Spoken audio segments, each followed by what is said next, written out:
So, in the last class, we have discussed about the revenue recognition process. Step one, step two, আমরা complete করেছি in details. So today we are starting with the step number three, applications of step number three, determining which is determining the transaction price. So আমি যদি একটু summary করে বলি, আমরা revenue recognition এর as per IFRS 15 5 step processটা দেখছিলাম। First stepটা ছিল হচ্ছে আপনার স্টেপটা কি ছিল আমাদের? First step ছিল হচ্ছে identify the contract with customers, and second step যেটা ছিল প্রসেসটা ছিল স্টেপটা ছিল হচ্ছে আপনার identify the separate performance obligation in the contract, and third step যেটা আজকে ডিসকাস করব সেটা হচ্ছে determining the transaction price, and fifth step আজকে শেষ করবো আর কি। And fourth step হচ্ছে আপনার allocate the transaction price to the separate performance obligation, and lastly recognizing the revenue from each performance obligation. Okay.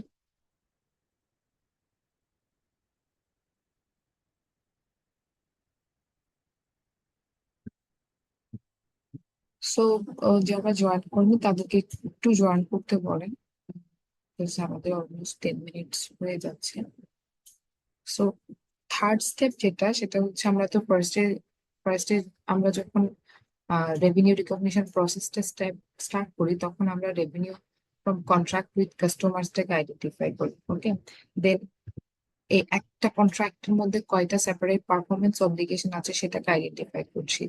So second স্টেপের main কাজ হচ্ছে কি আমার সেপারেট পারফরমেন্স অব্লিগেশনস আইডেন্টিফাই করা, whether there is only one contract obligation, or there is also some other contract obligation. Okay, so এটা করার reason কি? এটা করার রিজন হচ্ছে আমাকে ট্রানজাকশন প্রাইসটা প্রপারলি অ্যালোকেট করতে পারতে হবে। So before allocating the transaction price, we need to decide what should be the transaction price. So transaction price বা এক্সচেঞ্জ ভ্যালু যদি আমরা বলি, ট্রানজাকশন প্রাইস বলতে আমরা যেটা বোঝাচ্ছি, আপনি যখন একটা কন্ট্রাক্টে এন্টার করছেন এবং আপনার প্রোডাক্ট এক্সচেঞ্জ করছেন বা পারফরমেন্স অব্লিগেশন স্যাটিসফাই করছেন, then definitely there should be a transaction price or consideration amount. So that is why transaction price is called the amount of consideration that company expects to receive from a customer. যে অ্যামাউন্টটা আপনি আপনার products and services delivery through expect করছেন from customer, this is called the transaction price. In a contrast is often easily determined because customer agrees to pay a fixed amount. So এটা প্রত্যেকটা কন্ট্রাক্টেই একটা transaction price থাকে, because এই অ্যামাউন্টটার উপরেই হচ্ছে আপনার কন্ট্রাক্টটা properly execute করা হচ্ছে, right? and the amount should be the fixed amount. এই ট্রানজাকশন প্রাইস ডিটারমাইন করতে গিয়ে আমাদের কিছু জিনিস কনসিডারেশন আনতে হয়, কিছু আদার টার্মস এন্ড কন্ডিশনস কে কনসিডারেশন আনতে হয়। যেমন আমরা এখানে চারটা টার্মস এন্ড কন্ডিশনস দেখবো ট্রানজাকশন প্রাইস ডিসাইড করার ক্ষেত্রে। একটা হচ্ছে variable consideration. So variable consideration কি, টাইম ভ্যালু অফ মানি কি, নন ক্যাশ কনসিডারেশন কি, and consideration paid or payable two customers কি, সেটা আমরা দেখবো। সো সেটা একটু ডিটেলসে দেখবো। সো ফার্স্টেই আসেন হচ্ছে ভ্যারিয়েবল কনসিডারেশন। ভ্যারিয়েবল কনসিডারেশনটা কি? ভ্যারিয়েবল কনসিডারেশন হচ্ছে বেসিক্যালি আপনার যখন আমরা প্রোডাক্ট ও সার্ভিস হচ্ছে ডেলিভার করি তখন শুধুমাত্র সেখানে যে একটা প্রাইসের উপর বেস করে সেন্ড করে সেটা না, আমাদের different types of marketing strategies থাকতে পারে, right? So when the price of goods or services dependent on future events, ওই ফিউচার ইভেন্টস গুলাকেই বলা হচ্ছে কি আপনার consideration, variable consideration. So future events এর মধ্যে কি কি হতে পারে, কি কি থাকতে পারে? যেমন আমাদের এখন দেখবেন যে লাস্ট 1 মান্থ ধরে আমাদের কোনো রেগুলার অপারেশনস গুলা, বিজনেসের যে অপারেশনস গুলো আছে আউটলেটের, সেই অপারেশনস গুলো হচ্ছে আপনার ডিউ টু আনস্টেবল সিচুয়েশন ওরা প্রপারলি কি করতে পারেনি, রান করতে পারেনি, that is why they are offering huge discount or sale, right? So আপনি ব্র্যান্ডের গুলোতে দেখবেন, দোকানগুলোতে দেখবেন, সো সেখানে হচ্ছে 50%, 60% এরকম ডিসকাউন্ট অফার করছে। So this is element of variable consideration বলতে পারেন আর কি। সো এই জন্য বলছি, যখন প্রাইস, আপনার প্রোডাক্টের প্রাইস যখন ফিউচার কোনো ইভেন্টস এর উপর ডিপেন্ড করবে, তখন সেই ইভেন্টস গুলোকে আমরা বলবো হচ্ছে কি variable consideration. For example, price increase হতে পারে, সেটা আমরা রেগুলার যে আমাদের বেসিক নেসেসিটি যে এলিমেন্টস গুলো আছে সেগুলোতে দেখলেও আমরা দেখতে পাচ্ছি যে হয়তো আজকে প্রাইস 150, টুমরো দেখবেন হচ্ছে এটা 200। দেন ডিসকাউন্ট হতে পারে, রিবেটস অ্যালাউ করতে পারি আমি, ক্রেডিটস অ্যালাউ করতে পারি, বা পারফরমেন্সের উপর বোনাস পে করতে পারি। সো এই প্রত্যেকটা ইভেন্টস কিন্তু এই প্রত্যেকটা এলিমেন্টস এর occurrence and non occurrence depend করছে ফিউচার ইভেন্টস এর উপর। That is why this are called the variable consideration. Okay, so এই ভ্যারিয়েবল কনসিডারেশনটাকে কোম্পানি হচ্ছে কিভাবে মেজার করবে? In this case, the company estimates the amount of variable consideration it will receive from the contract to determine the amount of revenue to recognize. Companies can use either expected value method or most likely amount. এখন আপনি যখন বলছেন যেটা future events গুলোকে consider করার কথাই বলছে in case of revenue recognition, এখন সেই ইভেন্টস গুলোকে কিভাবে আপনি রেভিনিউ রিকগনিশনে ইউজ করবেন? সো আইদার আপনাকে এক্সপেক্টেড ভ্যালু মেথড ইউজ করতে হবে or most likely value method use করতে হবে। এখন এই এক্সপেক্টেড ভ্যালু মেথড কি and most likely value method কি, সেটা আবার আমাদেরকে একটু দেখতে হবে। দেখেন, এক্সপেক্টেড ভ্যালু মেথড বলতে ওই মেথডটাকেই বোঝাচ্ছে যেটা আমরা হচ্ছে প্রবাবিলিটি ওয়েটেড অ্যামাউন্ট দিয়ে ডিসাইড করি। So this is for the probability weighted amount in a range of possible consideration amounts. So আমরা যখন রিবেটসটা ক্যালকুলেট করব বা ডিসকাউন্টটা ক্যালকুলেট করব, তখন আমাদের অনেক সময় দেখা যায় না যে হচ্ছে আপনি একটা প্রোডাক্ট কিনেছেন, তো আপনাকে অপশন দেওয়া হচ্ছে যে আপনি যদি উইদিন 10 days পে করেন 5% ডিসকাউন্ট পাবেন, আর যদি আপনি 20 days এর মধ্যে পে করেন তাহলে 2% ডিসকাউন্ট পাবেন, আর আপনি আহ, আহ, আপনাকে কি করতে হবে, উইদিন 30 days পে করে দিতে হবে, রাইট? সো এই যে আমি বলছি যে উইদিন 10 days, উইদিন 20 days, এখানে আপনার রিবেটসটা যে অ্যালাউ করছেন সেটা কিন্তু পার্সেন্টেজ প্রপোর্শনেটলি কি হচ্ছে, রিডিউস হচ্ছে। That is Y we should use the probability weighted amount in that scenario. So এই expected value method বা probability weighted amount এর যে মেথডের কথা বলছি, এটা কখন অ্যাপ্রোপ্রিয়েট? সো এখানে দুইটা কন্ডিশনস দেওয়া আছে, দেখেন। It may be appropriate if a company has a large number of contracts with similar characteristics. যখন আপনার আর একটা কোম্পানিতে large number of contracts deal করা হবে with same category or similar characteristics, in that case we can use the expected value method. So এটা হচ্ছে আপনার থিওরিটিক্যাল আর্গুমেন্ট, বাট আমরা যখন ম্যাথ সলভ করবো তখন দেখবো যে কোয়েশ্চেন দেখে আপনি বুঝতে পারবেন যে আপনার এখানে কি এক্সপেক্টেড ভ্যালু মেথডটা ফলো করতে হবে, and it can be based on a limited number of discrete outcomes and probability. So এটা হচ্ছে আপনার ডিসক্রিপ্ট আউটকামস এর মধ্যে লিমিটেড থাকবে। ডিসক্রিপ্ট আউটকাম মিনস হচ্ছে আপনার একটা পূর্ণাঙ্গ রেজাল্ট বা পূর্ণাঙ্গ আউটকামের কথাই বলছে। আর মোস্ট লাইকলি অ্যামাউন্ট যে মেথডটা আছে সেই মেথডের কিভাবে আমরা ইউজ করছি বা কখন ইউজ করছি, this is basically the single most likely amount in a range of possible consideration outcomes. That means আপনি যখন আহ, আহ, এই এই মেথড ফলো করবেন তখন আপনার কন্ট্রাক্ট বা আপনার যে কন্ট্রাক্ট সেটা এমন হতে হবে, সেটা আউটকাম হচ্ছে আইদার ইয়েস অর নো। আপনাকে যে কোনো একটা অপশন চুজ করতে, বাইনারি পসিবল আউটকামস বলতে পারেন। So it may be appropriate if the contract has only two possible outcomes. So expected value ক্ষেত্রে দেখেন, expected value ক্ষেত্রে বলেছে যে if the company has a large number of contracts with similar characteristics. So large number of contracts এর ক্ষেত্রে আমরা probability weighted amount মেথডটা follow করতে পারি বা এক্সপেক্টেড ভ্যালু মেথডটা ফলো করতে পারি। বাট যখন আমার শুধুমাত্র দুইটা আউটকাম থাকার পসিবিলিটিস আছে। আইদার আপনি পারফরমেন্স বোনাস দিবেন উইদিন টাইম, যদি আপনি আপনার আপনার ক্রাইটেরিয়া ফিল আপ করতে পারেন তাহলে আপনি বোনাস দিবেন, অর দিবেন না। যদি ক্রাইটেরিয়া ফিল আপ করতে না পারেন তাহলে দিবেন না। যদি কোম্পানির পলিসি এরকম হয়, in that case you should use the most likely amount method. Am I clear?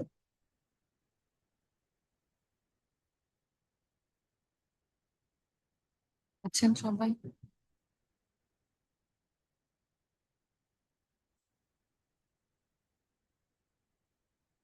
ক্লাসে আছেন সবাই?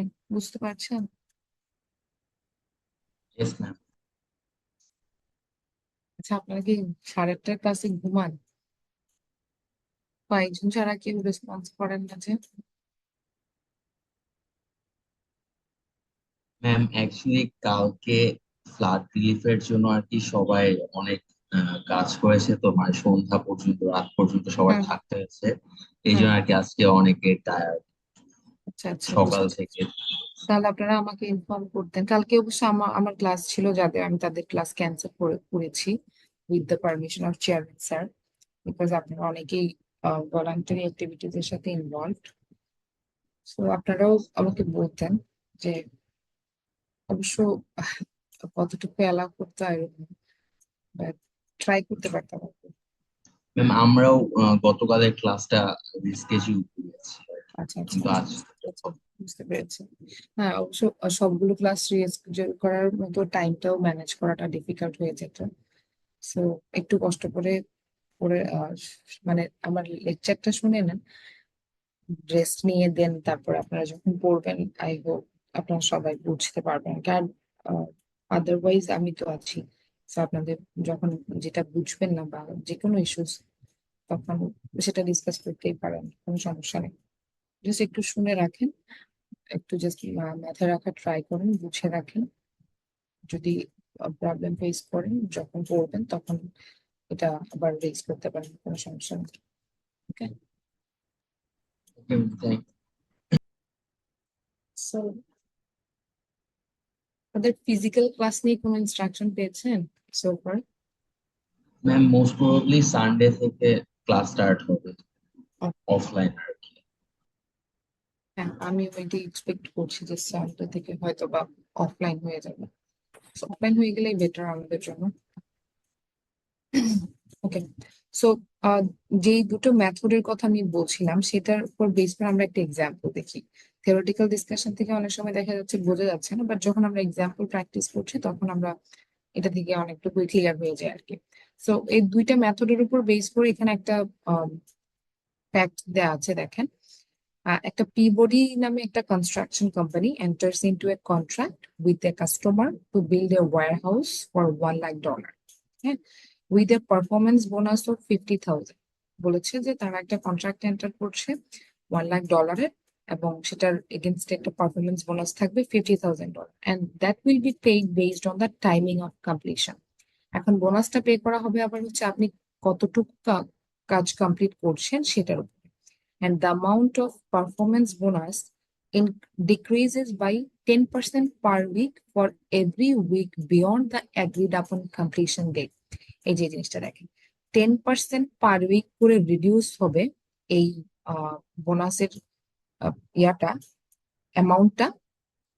আপনি এগ্রিড আপন কমপ্লিশন যে ডেটটা, মানে যেই ডেটে আপনার কমপ্লিট করার কথা ছিল তারপর থেকে 1 উইক লেট হলেই আপনার কি হবে, 10% করে বোনাসটা রিডিউস হবে। And the contract requirements are similar to contracts that Peabody has performed previously, and management believes that such experience is predictive for this contract. So contract requirements, as per contract requirements uh, that are similar to the contracts that Peabody has performed previously. Peabody previous experience থেকে management expect করছে যে বা management believe করছে যে এইটা 60% probability আছে যে the contract will be completed by agreed upon completion date. তাদের ম্যানেজমেন্টের প্রিভিয়াস এক্সপিরিয়েন্স থেকে তারা বলছে যে এই কন্ট্রাক্টটা আমার যেই ডিউ ডেটে কমপ্লিট হওয়ার কথা সেটার চান্সেস হচ্ছে 60%। And and will be completed by the agreed upon completion date, and the 30% probability that it will be completed 1 week. ফার্স্টে ছিল হচ্ছে 60% চান্সেস আছে আমি ঠিক টাইমিংয়েই হচ্ছে কি করতে পারবো, আমার কন্ট্রাক্টটা কমপ্লিট করতে পারবো। দেন বলেছে তারা এক্সপেক্ট করছে 30% প্রবাবিলিটি আছে যে এটা 1 week লেট হতে পারে, and only 10% probability that it will be completed 2 weeks late. এখন আমরা আমাদেরকে হচ্ছে প্রবাবিলিটিটা দেয়া আছে, এন্ড আমাদের কন্ট্রাক্ট প্রাইস দেয়া আছে। কন্ট্রাক্ট প্রাইসের সাথে বোনাস যেটা এখানে কন্ট্রাক্ট প্রাইসটা কিন্তু যে ট্রানজেকশনটা যে প্রাইসটা দেয়া আছে এটা কিন্তু ফিক্স থাকবে, রাইট? বাট এখানে ভ্যারিয়েবল কোনটা? ভ্যারিয়েবল হচ্ছে এটার সাথে আপনার কন্ট্রাক্ট কমপ্লিশনের কন্ট্রাক্ট কমপ্লিট করলেই এই অ্যামাউন্টটা পে করতে হবে, বাট এডিশনালি আপনি যেটা পে করছেন যে ডিউ ডেটের মধ্যে পে করে ফেললে হচ্ছে কি করবেন, আপনি হচ্ছে উইথ দ্য পারফরমেন্স বোনাস একটা পারফরমেন্স বোনাস পে করবেন। টাইমিং কমপ্লিশন অফ টাইমিং, মানে টাইমিং এর মধ্যে যদি কমপ্লিট করেন 50,000 বোনাস। এখন আমাকে কোয়েশ্চেন হচ্ছে how should Peabody account for this revenue arrangement. এখন পিবডি হচ্ছে এই রেভিনিউ অ্যারেঞ্জমেন্টটাকে কিভাবে রিকগনাইজ করবে? সে কি 1,50,000 সে কি ধরে নিবে যে হচ্ছে তার কন্ট্রাক্টটা টাইমিং এর উইদিন টাইম কমপ্লিট হয়ে যাবে? উইদিন টাইম কমপ্লিট হওয়ার চান্সেস হচ্ছে 60%, তাহলে তাকে রেভিনিউ রিকগনাইজ করতে হবে তখন কত? 1,50,000। বাট তাদের প্রিভিয়াস এক্সপিরিয়েন্স বলছে যে অনলি 60% প্রবাবিলিটি হচ্ছে টাইমিং এর মধ্যে কমপ্লিট করবে। তাহলে তাহলে সেক্ষেত্রে আমরা কিভাবে রিকগনাইজ করবো? যেহেতু এখানে প্রবাবিলিটি দেয়া আছে এন্ড হচ্ছে ওয়েট গুলো দেয়া আছে, সো সেটার উপর বেস করে আমাদেরকে এখানে যে মেথডটা ফলো করতে পারি আমরা সেটা হচ্ছে কি আমাদের expected value method, which is based on probability weight of the considerations, এটা বলা হয় আর কি। সো এক্ষেত্রে দেখেন আমাকে বলা আছে যে অন টাইম বা টাইমিং এর মধ্যে কমপ্লিট করবে 60% চান্সেস আছে, তাহলে 1,00,000 প্লাস 50,000, আমার কন্ট্রাক্ট প্রাইস হচ্ছে 1,00,000, এবং আমি যদি টাইমিং এর মধ্যে কমপ্লিট করি তাহলে 50,000 টাকা বোনাস পাবো, রাইট? সো এই এইটা হওয়ার 1,50,000 হওয়ার চান্সেস হচ্ছে 60%। সো আমি এই 1,50,000 ইন্টু 60% করে ফেলি।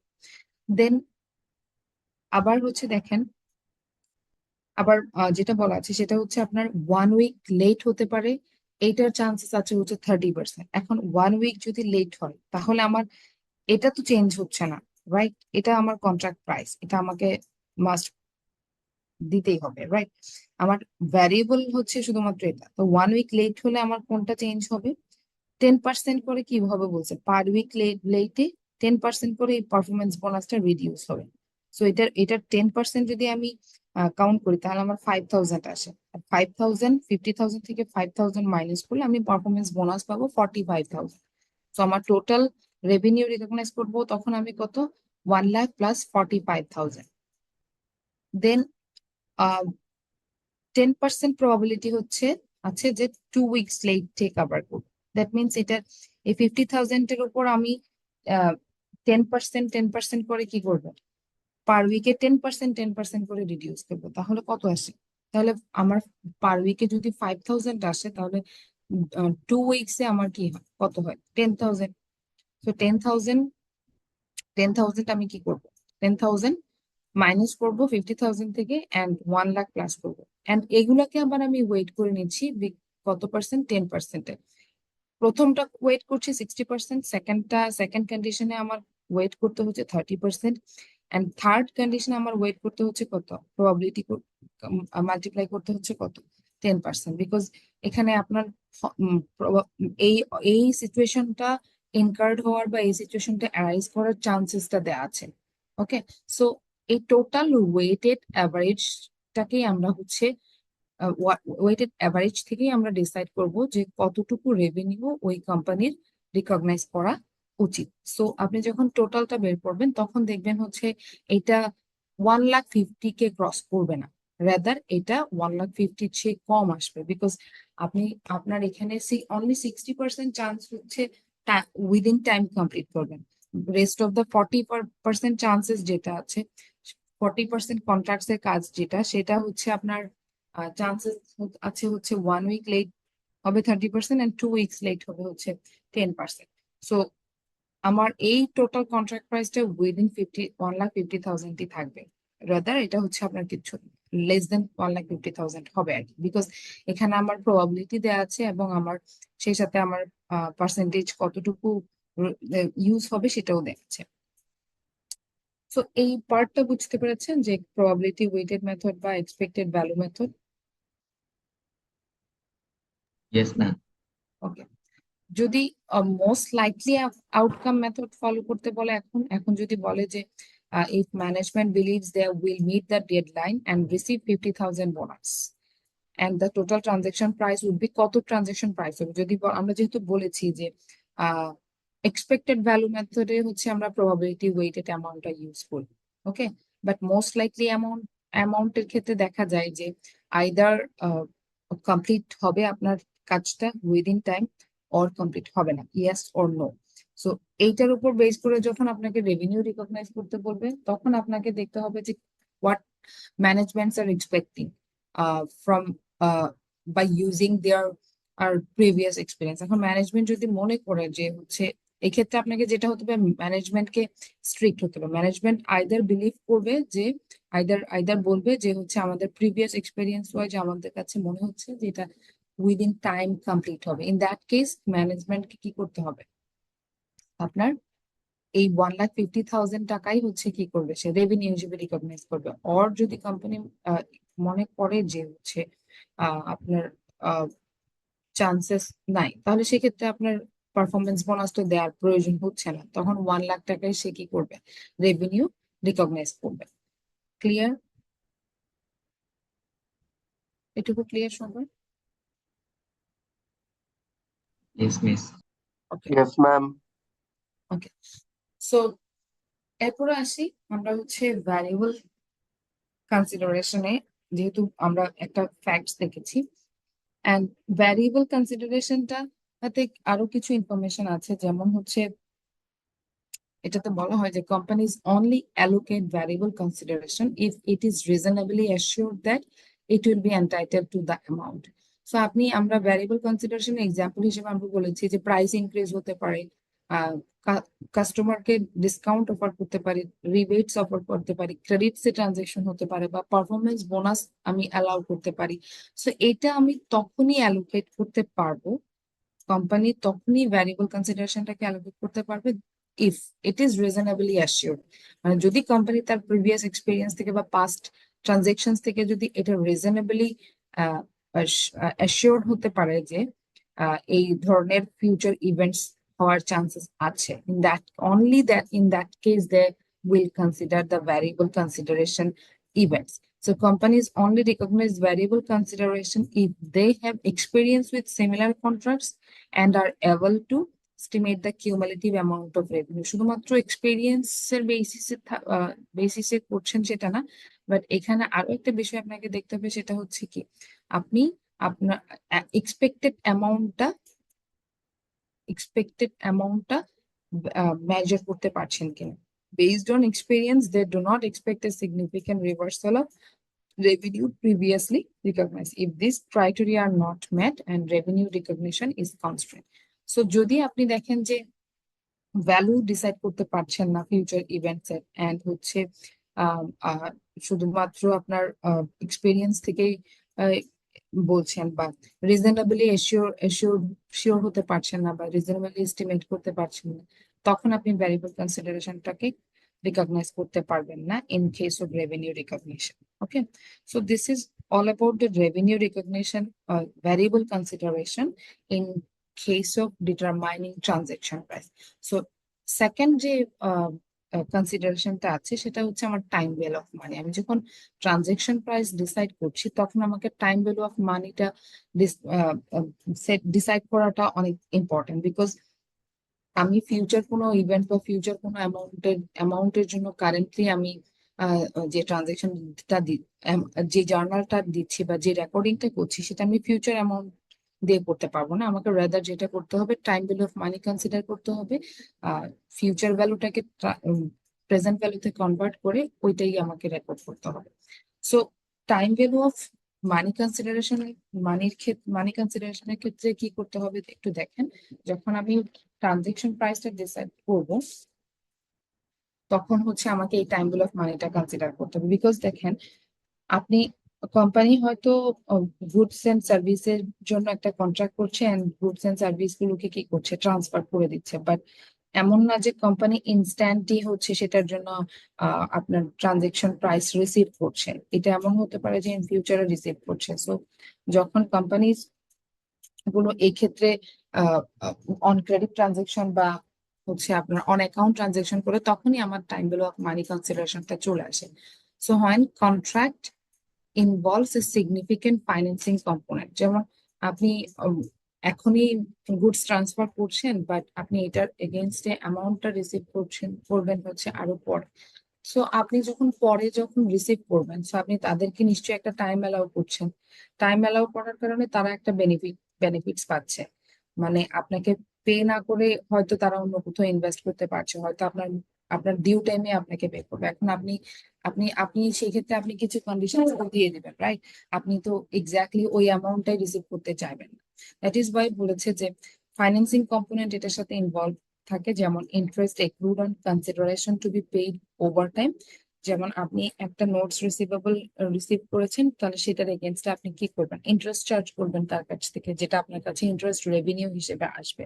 বিকজ আপনি তাকে একটা নির্দিষ্ট টাইম অ্যালাউ করছেন আপনার পেমেন্টটা পে করার জন্য। And fair value determined either by measuring the consideration received or by discounting the payment using an imputed interest rate. So যে ইম্পিউটেড ইন্টারেস্ট রেট বা ইন্টারেস্ট রেট যেটা গিভেন দেওয়া থাকবে, সেটার উপর বেস করে আমরা ওই পার্টিকুলার ট্রানজেকশনের ফেয়ার ভ্যালুটা ডিসাইড করবো, and company reports as interest expense ও ইন্টারেস্ট রেভিনিউ। এখন আপনি যে পার্সপেক্টিভে করেন, আপনি যদি সেল করেন তাহলে আপনি তো রিসিভ করবেন, আপনার কনসিডারেশন রিসিভ করবেন। সো কনসিডারেশন রিসিভের ক্ষেত্রে আপনাকে হয়তো একটা নোটস রিসিভেবল সেন্ড করেছে, তাহলে সেক্ষেত্রে আপনি ওই নোটস রিসিভেবলের এগেনস্টে কি করবেন, ইন্টারেস্ট রেভিনিউ কনসিডার করুন। বিকজ আপনি সেই নোটস এর এগেইনস্টে কি পাচ্ছেন, ইন্টারেস্ট পাবেন, যেটা আপনার জন্য রেভিনিউ। বিকজ আপনি ইনস্ট্যান্ট যদি অ্যামাউন্ট বা কনসিডারেশনটা রিসিভ করতেন, তখন এই ফাইন্যান্সিং কম্পোনেন্টস গুলো কিন্তু আসতো না, তখন আপনি ইনস্ট্যান্ট ক্যাশেই হচ্ছে কি করতেন, ট্রানজেকশনটাকে রেকর্ড করতেন। বাট এই ক্ষেত্রে যখন আপনার টাইম ভ্যালু অফ মানি কনসিডারেশনের বিষয় চলে আসছে, বা আপনি কোনো অন অ্যাকাউন্ট ট্রানজেকশন বা অন ক্রেডিট ট্রানজেকশন ইনভলভ হয়েছেন, তখন আপনাকে কি করতে হবে, এই যে এই ধরনের ইম্পিউটেড ইন্টারেস্ট কনসিডার করতে হতে পারে। সো আমরা একটা এক্সাম্পল দেখিয়ে দেখেন টাইম ভ্যালু অফ মানিকে কিভাবে কনসিডার করা যায়। একটা ফ্যাক্টস দেওয়া আছে, on July 1, 2019, SEK company sold goods to Grand Company for $9 lakh in exchange for a 4-year zero interest bearing note with a face amount of 14,16,163। So এখানে যেটা বলছে, এসিকে company হচ্ছে আপনার কি করেছে, গুডস সোল্ড করেছে গ্র্যান্ড কোম্পানিকে, যেটার এগেইনস্টে এসিকে একটা 4 বছরের zero interest bearing notes receive করছে ফ্রম গ্র্যান্ড কোম্পানি, যেটার ফেস ভ্যালু দেওয়া আছে 14,16,163। হ্যাঁ, and the goods have a cost of SEK's books of $5,90,000। যে গুডসটা এসিকে গ্র্যান্ড কোম্পানির কাছে সেন্ড করেছে, সেটার কস্ট অফ গুডস বলতে পারি বা কস্ট বলতে পারি, সেটা হচ্ছে 5,90,000। ওকে, তো এখন আপনার জার্নাল কি হবে, এটাকে আপনি রেকর্ড করবেন কিভাবে? কোয়েশ্চেন হচ্ছে, হাউ মাচ রেভিনিউ শুড এসিকে কোম্পানি রেকর্ড অন July 2019? এখন 2019-এ আপনি গুডস ট্রান্সফার করছেন ইন এক্সচেঞ্জ অফ হোয়াট, একটা জিরো ইন্টারেস্ট বেয়ারিং নোট। তাহলে আপনার কাছ থেকে গুডস চলে যাচ্ছে, বা আপনি গুডস সেল করছেন, রাইট? সো সেল করলে আমাদের জার্নাল কি হয়, আইদার ক্যাশ ডেবিট হয়, অর অন অ্যাকাউন্ট যদি সেল করি তাহলে আমরা অ্যাকাউন্টস রিসিভেবল কে ডেবিট করি, সেলস রেভিনিউ কে ক্রেডিট করি, অর ক্যাশে যদি সেল করি ক্যাশ ডেবিট করি, সেলস রেভিনিউ ক্রেডিট করি। বাট এক্ষেত্রে দেখেন, আপনি সেল করছেন in exchange of what, zero interest bearing notes. So এক্ষেত্রে আমাকে ক্যাশ বা অ্যাকাউন্টস রিসিভেবল কে ডেবিট করতে পারবো না আমরা। এক্ষেত্রে আমাকে যেটা করতে হবে, আমি যেটা রিসিভ করেছি আমার সেলস এর এগেনস্টে, সেটাকেই আমরা ডেবিট করবো। সো আমরা এখানে zero interest bearing notes receive করেছি, দ্যাটস ওয়াই আমরা এটাকে notes receivable debit, sales revenue credit. At what amount, এখন কনসিডারেশনে আনতে হবে আমাকে কোন অ্যামাউন্টটা আমি হচ্ছে কি কনসিডার করবো। আমাদেরকে এক্ষেত্রে দেখবেন টাইম ভ্যালু অফ মানির ক্ষেত্রে আমাদের যেটা কনসিডার করতে হবে, সেই ক্ষেত্রে আমরা দেখবো হচ্ছে আমাদের প্রেজেন্ট ভ্যালু যেটা, না ফেস ভ্যালু আমরা কনসিডার করবো না। বাট দেখবেন নন ক্যাশ কনসিডারেশনের ক্ষেত্রে আমাকে যেটা করতে হয় সেটা হচ্ছে ফেয়ার ভ্যালুটা কনসিডার করতে হয়, সেটা আমরা একটু পরেই আসছি। বাট আগে এটা দেখেন, সো এখানে আমি কত গুডস সেল করেছি কতটুকু, 9 লাখ। সো আমার জার্নালও হবে কত, 9 লাখের জন্য। এখানে 14,16,000 এর জন্য আমার কোনো জার্নাল হবে, this is the face value of the zero interest bearing note. এটা জাস্ট ওই নোটস এর এর গায়ে যেটা লেখা থাকে বা ফেসে যে অ্যামাউন্টটা লেখা থাকে সেটাকে বলা হচ্ছে কি আপনার face value. And at the same time আমি যখন সেল করছি তখন আমার যদি পিরিয়ডিক বা পারপিচুয়াল মেথড যদি ফলো করি, তাহলে আমাদের কি করতে হয়, ইনভেন্টরি জার্নালটাও দিতে হয়। সো কস্ট অফ গুডস এর অ্যামাউন্ট দেওয়া আছে আমাদের, আমার এই 9 লাখের জন্য আমার কস্ট অ্যারাইজ করেছে কত, 5,90,000। So cost of goods sold debit 5,90,000 and inventory credit 5,90,000। And দেখেন আমি July 1 এই জার্নাল দিয়েছি, রাইট? বাট আমি দেখেন আমি কিন্তু ক্যাশ রিসিভ করিনি, আমি এখানে রিসিভ করেছি কি নোটস রিসিভ করেছি। এখন এটার এগেইনস্টে আমি আমাকে একটা কি চার্জ করতে হবে, ইন্টারেস্ট চার্জ করতে হতে পারে, রাইট? সো এই জিরো ইন্টারেস্ট বেয়ারিং নোটের ক্ষেত্রে কিন্তু কোনো ধরনের ইন্টারেস্ট থাকে না, আমরা যেটা জানতাম। বাট এখানে একটা একদম মাইক অন। এখানে হচ্ছে ইমপিউটেড একটা ইন্টারেস্ট থাকে। তো এই ইমপিউটেড ইন্টারেস্টটা কত, সেটাই সেটাই আমাদেরকে হচ্ছে কি রেকর্ড করতে হবে। তো এখানে দেখেন আমি আমি যদি ইন্টারেস্টের জার্নাল যদি দিই, তাহলে আমাকে যেটা করতে হবে যে আমি ইন্টারেস্ট রিসিভ করছি in exchange of what, notes receivable. So notes receivable আমার ডেবিট হচ্ছে, অ্যান্ড ইন্টারেস্ট রেভিনিউ আমার কি হচ্ছে, ক্রেডিট হচ্ছে, বিকজ ইন্টারেস্টটা আমি নোটস রিসিভ করার কারণে পাচ্ছি। এটা আমার জন্য একটা হচ্ছে কি, অনেকে মাইক্রোফোন মিউট অন করা আছে, আপনার একটু কাইন্ডলি অফ করে রাখবেন। ওকে, একটু নয়েজ আসছে। সো ইন্টারেস্ট রেভিনিউ কে ক্রেডিট করব। এখন এখন দ্য কোয়েশ্চেন ইজ, এই যে 12% আমি 12% যে আমি চার্জ করছি, হ্যাঁ, এইটা আমার কোথা থেকে আসছে? সো এইটা দেখেন, এখানে আমাদের যেটা বলা আছে যে এসিকে হচ্ছে আপনার আপনার আপনার কি করেছে, একটা গুডস সেল করেছে, এবং এটার এগেনস্টে হচ্ছে একটা 4 ইয়ার নোট বেয়ারিং হচ্ছে কি পেয়েছে, আহ আপনার 4 ইয়ার্স এর একটা জিরো ইন্টারেস্ট বেয়ারিং নোট পেয়েছে। এখন এটার জন্য এখানে কিন্তু কোনো ধরনের ইন্টারেস্ট রেট দেওয়া নেই, বাট আমাদেরকে যেটা বের করতে হবে, ইমপিউটেড ইন্টারেস্ট রেট বের করতে হবে। সো ইমপিউটেড ইন্টারেস্ট রেটটা আমরা কিভাবে বের করবো?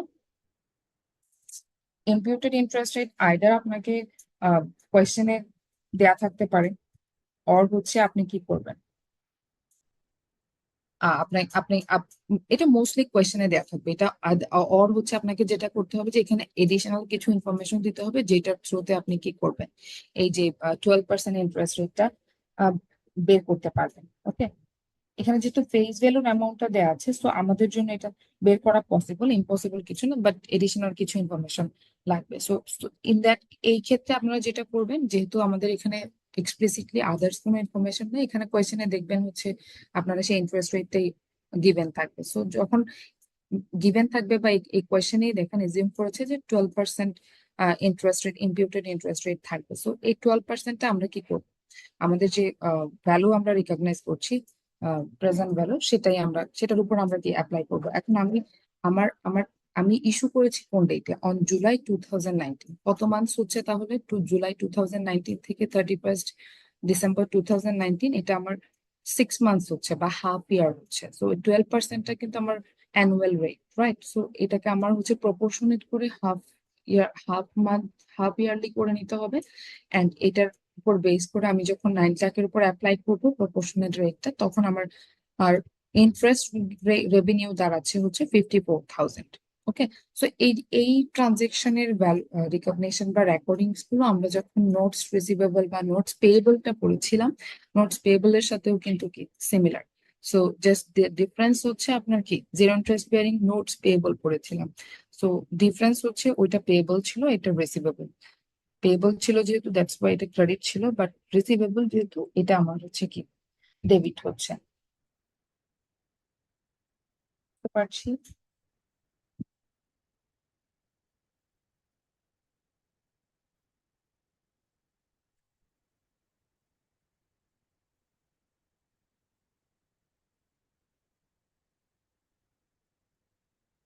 পেরেছেন সবাই?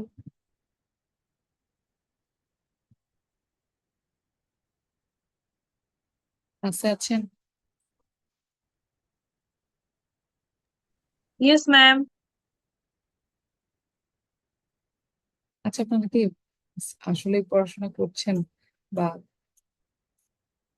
হয়তো অনেকে বিজি, বাট যারা ইনডিরেক্টলি ইনভলভ এই অ্যাক্টিভিটিজ এর সাথে, তারা পড়ছেন কি?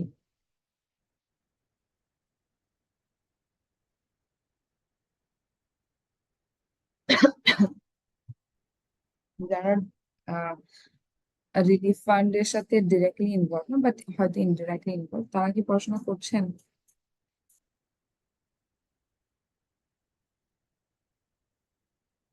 একটু কাইন্ডলি সবাই অ্যাটেন্টিভ হওয়ার ট্রাই করেন, বিকজ উইক থেকে যদি আমাদের অফলাইনে স্টার্ট হয়, তখন দেখা যাবে আপনাদের ক্লাস টেস্ট দিতে হবে, অ্যাসাইনমেন্ট সাবমিট করতে হবে। সো এটার জন্য হলেও আপনাদের অ্যাটলিস্ট একটু পড়তে হবে আর কি। ওকে, Yes, ma'am. ওকে। সো এরপরে দেখেন, আমাদের ট্রানজাকশন প্রাইস ডিটারমিনেশনে আরো কিছু ফ্যাক্টরস আছে। যেমন আরো যে চারটা ফ্যাক্টরস এর কথা আমরা বলছিলাম, একটা হচ্ছে আপনার ফার্স্টে যেটা ছিল সেটা হচ্ছে ভ্যারিয়েবল কনসিডারেশন, সেটা আমরা দেখেছি। সেকেন্ড দেখেছি হচ্ছে time value of money consideration, and third যেটা আমরা দেখবো সেটা হচ্ছে non cash consideration. Let's say আপনি যখন ট্রানজেকশন করছেন কোন একটা কন্ট্রাক্টের গুডস এন্ড সার্ভিসেস সোল করছেন, ওকে, তো সেক্ষেত্রে আপনার এমন হতে পারে যে আপনি ক্যাশ রিসিভ করছেন না, বা আপনি যে সেল করছেন, আপনি কন্ট্রাক্টটা পারফর্ম করছেন, সেটার এগেনস্টে গুডস অর সার্ভিসেস কোনো কনসিডারেশন রিসিভ করতে পারেন, যেটা আপনি ক্যাশ ফর্মে থাকবে না। So companies sometimes receive contributions in against of donations, in against of sales. For example, donations and gifts.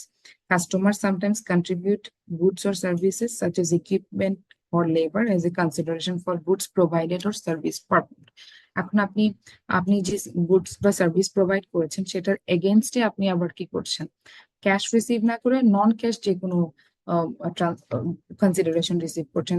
For example, আপনি 5 লাখ টাকার গুডস এন্ড সার্ভিসেস সেল করেছেন একটা কাস্টমারের কাছে, বাট তাদের কাছ থেকে আপনি রিসিভ করেছেন কি? ক্যাশ রিসিভ করেননি, সেটার এগেনস্টে তাদের কাছ থেকে আপনি যে অ্যামাউন্টের জন্য ট্রানজেকশন গুডস ডেলিভার করেছেন, সেই অ্যামাউন্ট পরিমাণ সমপরিমাণ হচ্ছে তাদের আর শেয়ার আপনাকে দিয়েছে, তাদের কোম্পানির শেয়ার দিয়েছে। অথবা এমন হতে পারে তাদের তাদের কোম্পানির লেবার সার্ভিসটা আপনাকে প্রোভাইড করছে। দ্যাট ইজ ওয়াই এই কনসিডারেশন গুলাকে বলা হচ্ছে নন ক্যাশ কনসিডারেশন। তো এই নন ক্যাশ কনসিডারেশনের রিকগনিশনের ক্ষেত্রে ইউজুয়ালি আমাদেরকে যেটা করতে হয় সেটা হচ্ছে কি, নন ক্যাশ কনসিডারেশন আমরা আমাদের যে ভ্যালুতে আমরা রেকর্ডিংটা করব, সেটা হচ্ছে ফেয়ার ভ্যালুতে মেজার করতে হবে। সো এইটা জাস্ট নন ক্যাশ কনসিডারেশনের ট্রানজেকশনটা আমাদের ইউজুয়ালি খুব একটা দেখা যায় না, বাট এটা জাস্ট আমাদের theoretical concept, by any chance যদি কখনো ফেস করতে হয়, তখন আমরা যেন রেকর্ডিংটা করতে পারি বা জার্নালাইজেশনটা করতে পারি। দ্যাট ইজ ওয়াই এই রুলসটা একটু বলা, যে companies usually recognise revenue in case of non cash consideration based on the fair value amount what they received in against of the.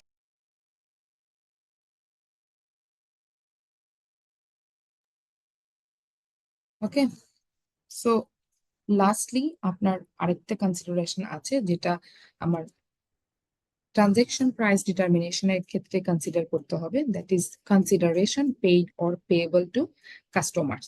So এইটাও কাইন্ড অফ আপনি ভ্যারিয়েবল কনসিডারেশনের সাথে কানেক্ট করতে পারেন, but এখানে কিছু এক্সাম্পল এটার সাথে relevant, but both are not same.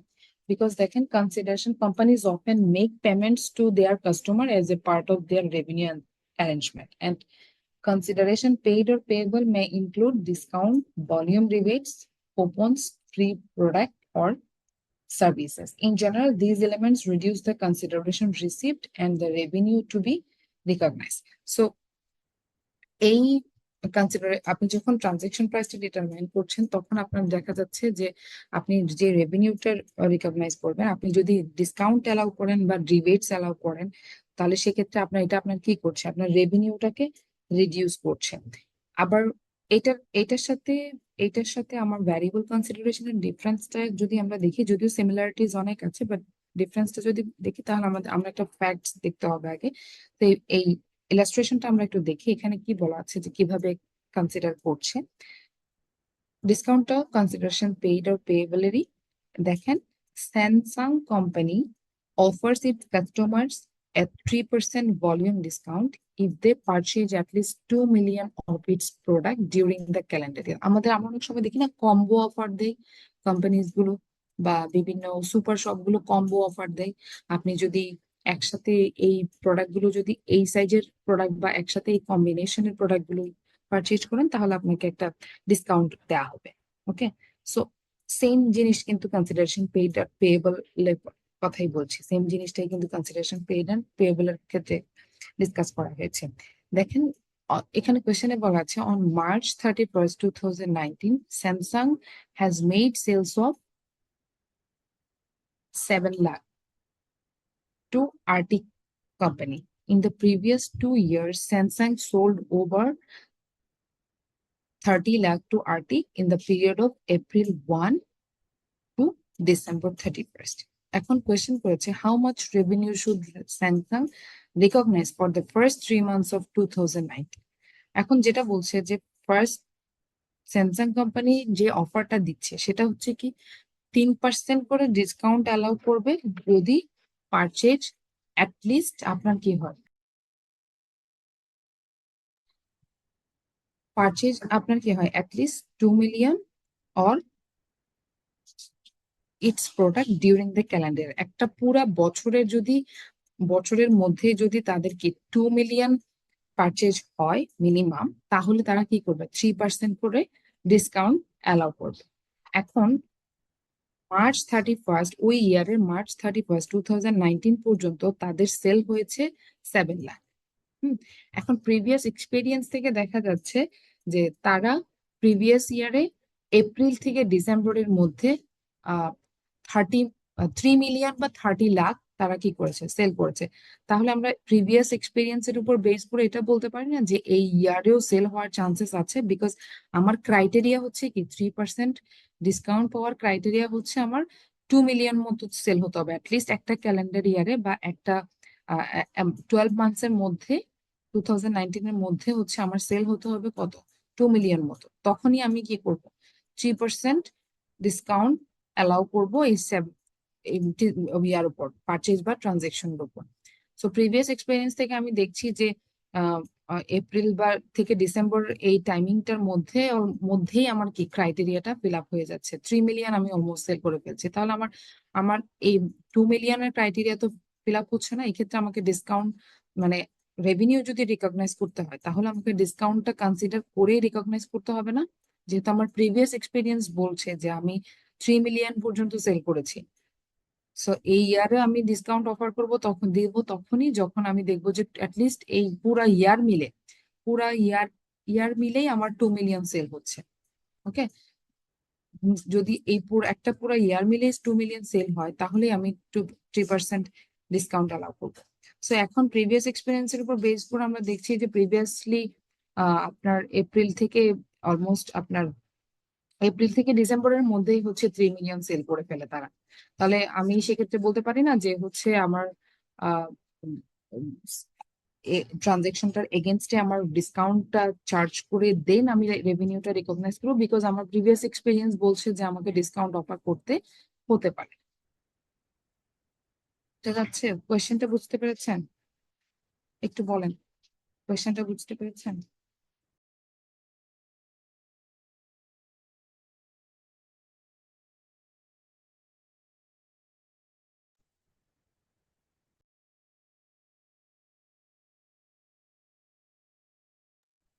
কোয়েশ্চেনটা বুঝতে পেরেছেন?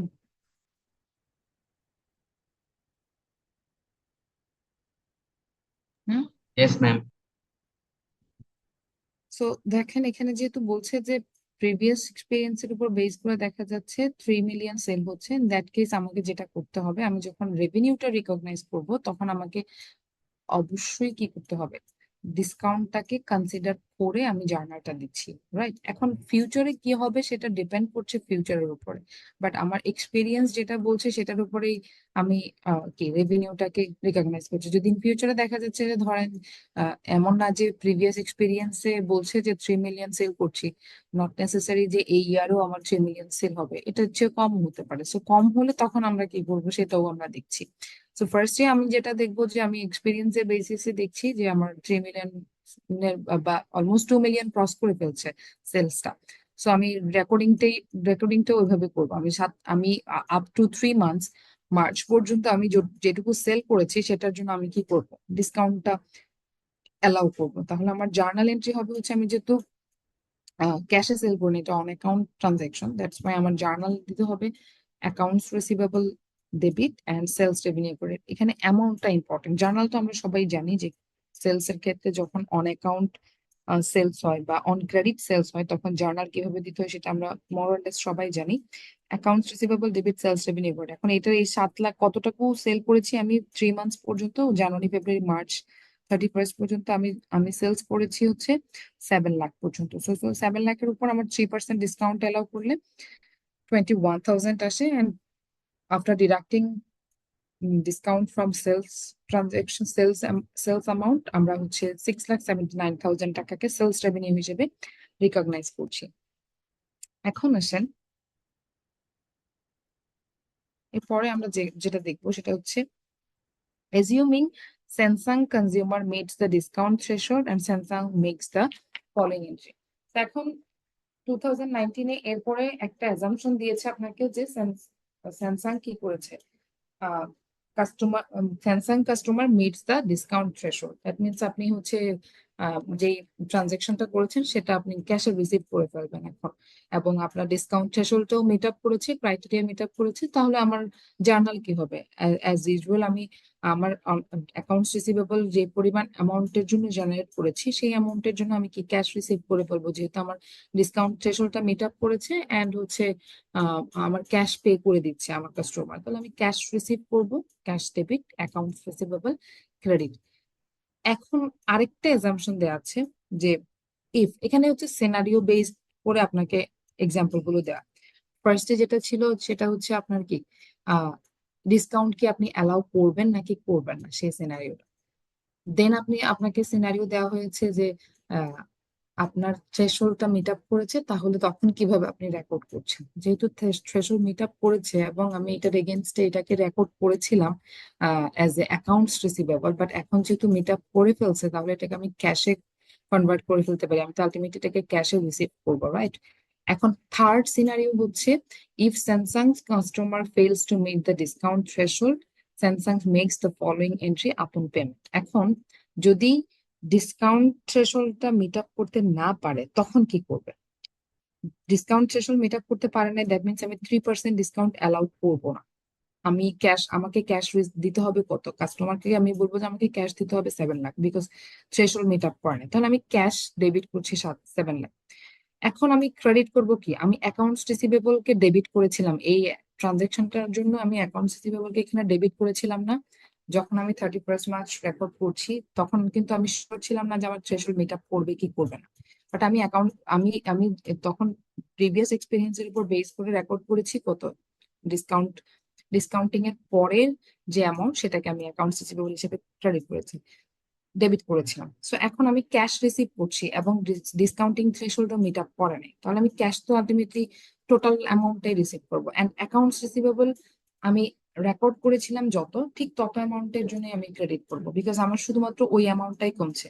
But the difference between accounts receivable and cash amounts what I am receiving right now, that is that should be recorded as a sales discount forfeited. That means আপনি ডিসকাউন্টটা avail করতে পারেননি, meet criteria ডিসকাউন্টের থ্রেশহোল্ডটা meet করতে পারেননি, criteria fill up করতে পারেননি, but আপনাকে এখন কি দিয়ে দিতে হচ্ছে, আপনি এখন কি পেয়ে যাচ্ছেন, ক্যাশ পেয়ে যাচ্ছেন, কিন্তু আপনি সেটাকে রেকর্ড করবেন কি হিসেবে, যেহেতু আপনি প্রথমেই রেকর্ড করেছিলেন হচ্ছে কি ডিসকাউন্ট বাদ দিয়ে। So sales discount forfeited means হচ্ছে আপনি যখন সেল ডিসকাউন্টের ক্রাইটেরিয়া ফিল আপ করতে না পারার কারণে আপনাকে হচ্ছে রিভার্সিং এন্ট্রি দিতে হচ্ছে, সেটা সেটাকে আমরা বলছি হচ্ছে কি সেলস ডিসকাউন্ট ফরফিটেড। আপনি আগে প্রথম যে জার্নালটা দিয়েছিলেন সেটা সেলস ডিসকাউন্টের বাদ দিয়ে দিয়েছিলেন, বাট এখন যেহেতু আপনার ক্রাইটেরিয়া মিট আপ করে নাই, তাহলে সেক্ষেত্রে আপনাকে জার্নালটা দিতে হবে এভাবে: cash debit 7 lakh total amount, accounts receivable credit 6,79,000 যেটা আপনি রেকর্ড করেছিলেন initially, and then sales discounts forfeited 21,000। Okay, এইটুকু পর্যন্ত কার কোনো প্রবলেম আছে? No ma'am. No ma'am. Okay,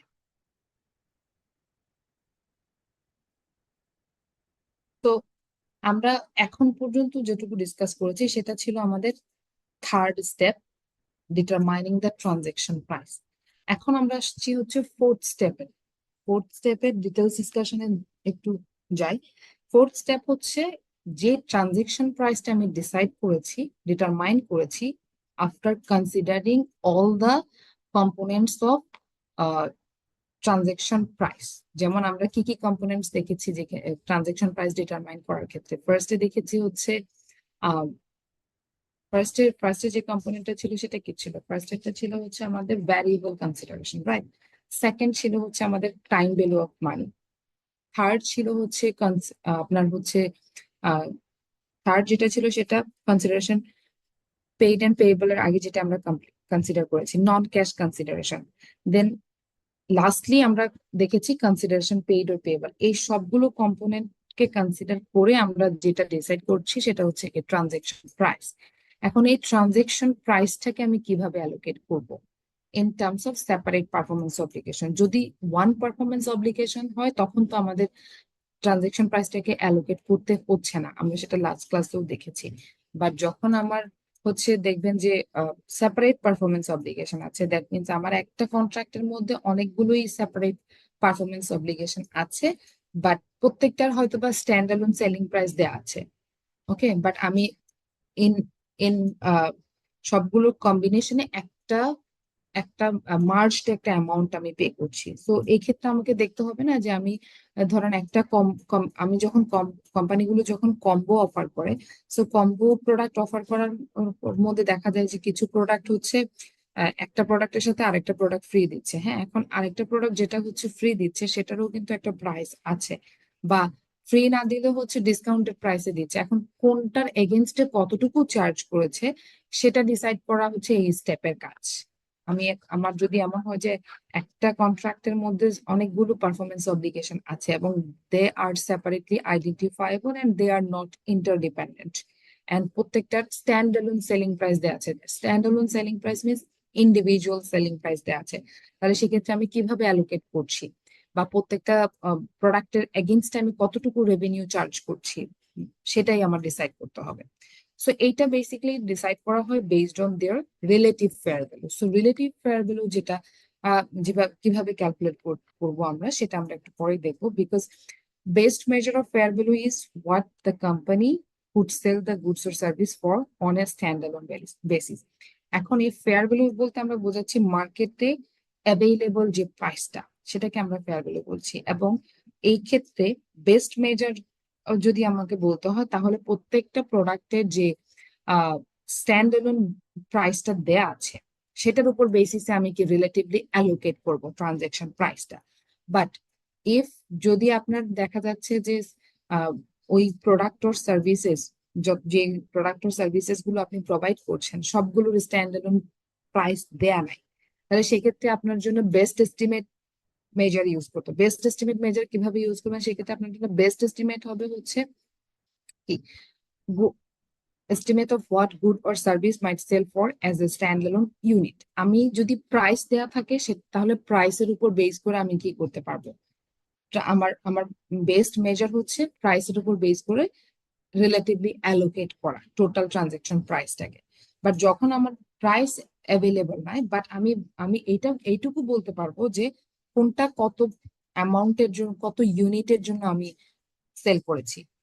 যদি আমার ইউনিট দেয়া থাকে প্রাইস দেয়া না থাকে তাহলে সেক্ষেত্রে আমরা ওই ইউনিটকে বেস ধরেই আমরা কি করব, ট্রানজেকশন প্রাইসটাকে অ্যালোকেট করব। এখন এই ট্রানজেকশন প্রাইস অ্যালোকেশনে ক্ষেত্রে দেখা যায়, আমরা এক্সাম্পলে আসতেছি একটু পরে, বাট আগে একটু দেখেন যে এই ট্রানজেকশন প্রাইস যে আমরা অ্যালোকেট করব এটার জন্য ডিফারেন্ট মেথডস আছে। মানে ট্রানজেকশন প্রাইসটাকে কি আমরা কিভাবে আমরা অ্যালোকেট করছি বা কিভাবে আমরা ডিসাইড করছি, দেখেন এখানে আইএফআরএস 15 যেটা করেছে, আইএফআরএস 15 হচ্ছে আপনার three types of approach suggest করেছে to allocate the transaction price to separate performance obligation. First যে অ্যাপ্রোচটা সেটা হচ্ছে adjusted market assessment approach. Adjusted market assessment approach কিভাবে আমি অ্যাপ্লাই করব, এই মেথডটা দেখেন যেটা করে, evaluate the market in which it sells goods or services and estimate the price that customer in that market are willing to pay for those goods and services. তো এই according to this method যেটা করা হয়, মার্কেটের ওই goods and সার্ভিসের যে price সেটাকে এস্টিমেট করা হয়। মানে আপনি যে গুডস এন্ড সার্ভিসটা সেল করছেন বা প্রোভাইড করছেন, মার্কেটে ওই ওই ওই গুডস আর সার্ভিসের অ্যাভেলেবল প্রাইস কোনটা সেটা তারা ডিসাইড করে। And that approach also might include referring to the price from the company's competitors for similar goods or services and adjusting those prices as necessary to reflect the company's cost and margins. যেটা করা হয়, আপনি ওই products এর available প্রাইসটা দেখছেন মার্কেটে কত, এবং সেম প্রোডাক্টস আপনার কম্পিটিটর কত টাকায় অফার করছে সেটা দেখে। সো দুইটাকে কম্বাইন করে তারা কি করে, তাদের কোম্পানির কস্ট এবং মার্জিনটার আর ডিসাইড করেই টোটাল প্রাইসটাকে সিলেক্ট করে। বুঝতে পেরেছেন? দ্যাট ইজ ওয়াই এটাকে বলা হচ্ছে অ্যাডজাস্টেড মার্কেট অ্যাসেসমেন্ট অ্যাপ্রোচ। এখন আপনি মার্কেটে যে প্রাইসটা অ্যাভেলেবল আছে বা আপনার যে কম্পিটিটর তারা যে প্রাইসটা অফার করছে, নট নেসেসারিলি যে আপনি ওই প্রাইসে কি করতে পারছেন, অফার করতে পারছেন। বিকজ এমন হতে পারে যে আপনার কস্ট বেশি হয়েছে বা আপনি এমন এমন ইনগ্রেডিয়েন্টস ইউজ করেছেন আপনার প্রোডাক্টের প্রোডাকশনে, যেটাতে আপনি ধরেন কোনো ম্যাটেরিয়ালটাকে আপনি ইম্পোর্ট করে এনেছেন, তাহলে সেক্ষেত্রে আপনার দেখা যাচ্ছে আপনার কস্ট কিন্তু বেশি হবে compare to your competitor or compare to the market fair value. So সেক্ষেত্রে যেটা করে এই অ্যাডজাস্টেড মার্কেট অ্যাসেসমেন্ট অ্যাপ্রোচ, দুইটা প্রাইসকেই কনসিডার করে, কম্পিটিটর প্রাইস এবং মার্কেটে অ্যাভেলেবল প্রাইস কনসিডার করে, দেন তাদের নিজেদের কোম্পানির কস্ট কত হয়েছে সেই প্রোডাক্টটা প্রডিউস করতে এন্ড মার্জিন কত অ্যালাউ করবে তারা, সেটার উপর বেস করে প্রাইসটাকে ডিসাইড করে। That is why this method is called adjusted market assessment approach. And the second approach is expected cost plus margin approach. এটা নেমিং থেকে আমরা বলতে পারছি যে এটা কিভাবে মেজার করে। এটা যেটা করে সেটা হচ্ছে আপনার গুডস আর সার্ভিসেস এর কস্ট যেটা আছে সেটাকে ফোরকাস্ট করে।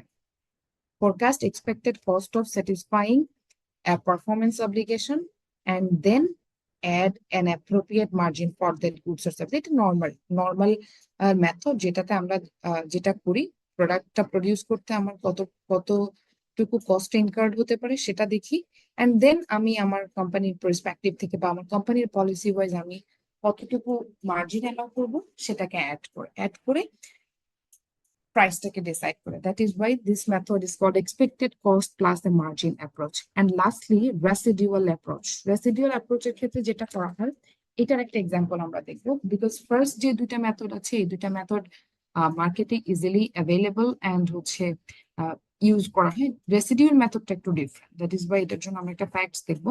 বাট আগে দেখি যে রেসিডিউয়াল মেথডটা কি। If the standalone selling price of good or service is highly variable or uncertain, এখন দেখছেন যে আপনি যে প্রোডাক্ট বা গুডস বা সার্ভিস গুলো হচ্ছে প্রোভাইড করছেন সেটার স্ট্যান্ডালোন সেলিং প্রাইস হচ্ছে highly variable or uncertain. Highly variable means আপনি এক্স্যাক্টলি জানেন না যে সেই প্রোডাক্টের প্রাইস কত হয়, বা totally uncertain. Then a company may estimate the standalone selling price by reference to the total transaction price less the sum of observable standalone selling price of other goods or services promised in that contract. So এটা আমি একটু theoretically আগে বুঝাই, তারপরে আমি একটু mathematically যাচ্ছি। এই মেথডটা যেটা করে সেটা হচ্ছে আপনি শিওর না আপনার প্রোডাক্ট যেগুলো সেল করছেন বা সার্ভিস যেগুলো প্রোভাইড করছেন সেটার প্রাইসটা শিওর না, মার্কেটে অ্যাভেলেবল ইনফরমেশনের বেসিসে আপনি ডিসাইড করতে পারছেন না। সো এখানে কোম্পানি কি করে একটা estimate the standard selling price by the reference to the total price less the sum of the. এখন আপনি তিনটা প্রোডাক্ট একটা কম্বিনেশনে সেল করছেন, ওকে? তিনটা প্রোডাক্টের মধ্যে আপনার দুইটা প্রোডাক্ট হচ্ছে আপনি স্ট্যান্ডার্ড সেলিং প্রাইস সেল করতে পারছেন, ডিসাইড করতে পেরেছেন, বাকি একটা প্রোডাক্টের প্রাইস ডিসাইড করতে পারেন নাই।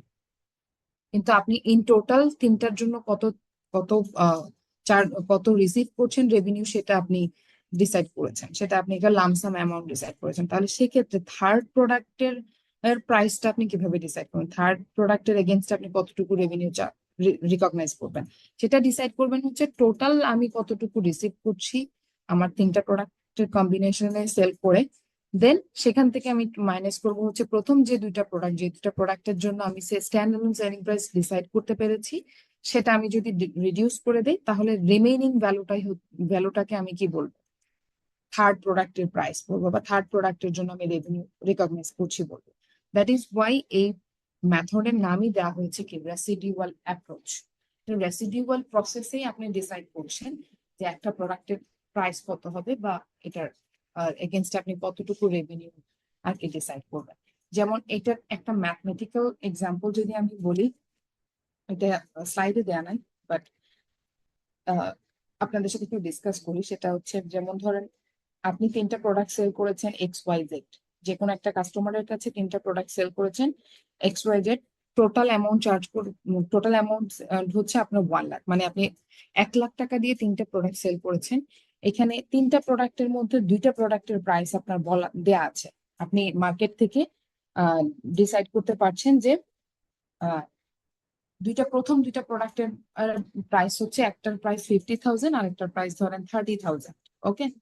তো এখন আপনি থার্ড যে প্রোডাক্টটা জেড যে প্রোডাক্টটা সেটার জন্য কতটুকু প্রাইস চার্জ করবেন সেটা আপনার জানা নেই। তো সেক্ষেত্রে আমাকে ফলো করতে হবে কি রেসিডিউয়াল অ্যাপ্রোচ মেথড। তাহলে আমার রেসিডিউয়াল অ্যাপ্রোচ মেথড যদি আমি ফলো করি তাহলে আমার টোটাল আমি সেটা সেল করেছি কত দিয়ে, 1 লাখ দিয়ে, এবং এর মধ্যে ফার্স্ট এক্স অ্যান্ড ওয়াই প্রোডাক্টের জন্য আমার প্রাইস দেওয়া আছে 50,000 and 30,000। তাহলে আমার এ এন্ড এক্স এন্ড ওয়াই এর জন্য প্রাইস যাচ্ছে হচ্ছে 80,000। তাহলে রিমেইনিং বাকি যে 20,000 আছে সেটাই হচ্ছে আমার কি জেড প্রোডাক্টের প্রাইস। সো এই মেথডটাকেই বলা হচ্ছে আপনার কি রেসিডিউয়াল অ্যাপ্রোচ। বুঝতে পেরেছেন সবাই? এইটুকু ক্লিয়ার?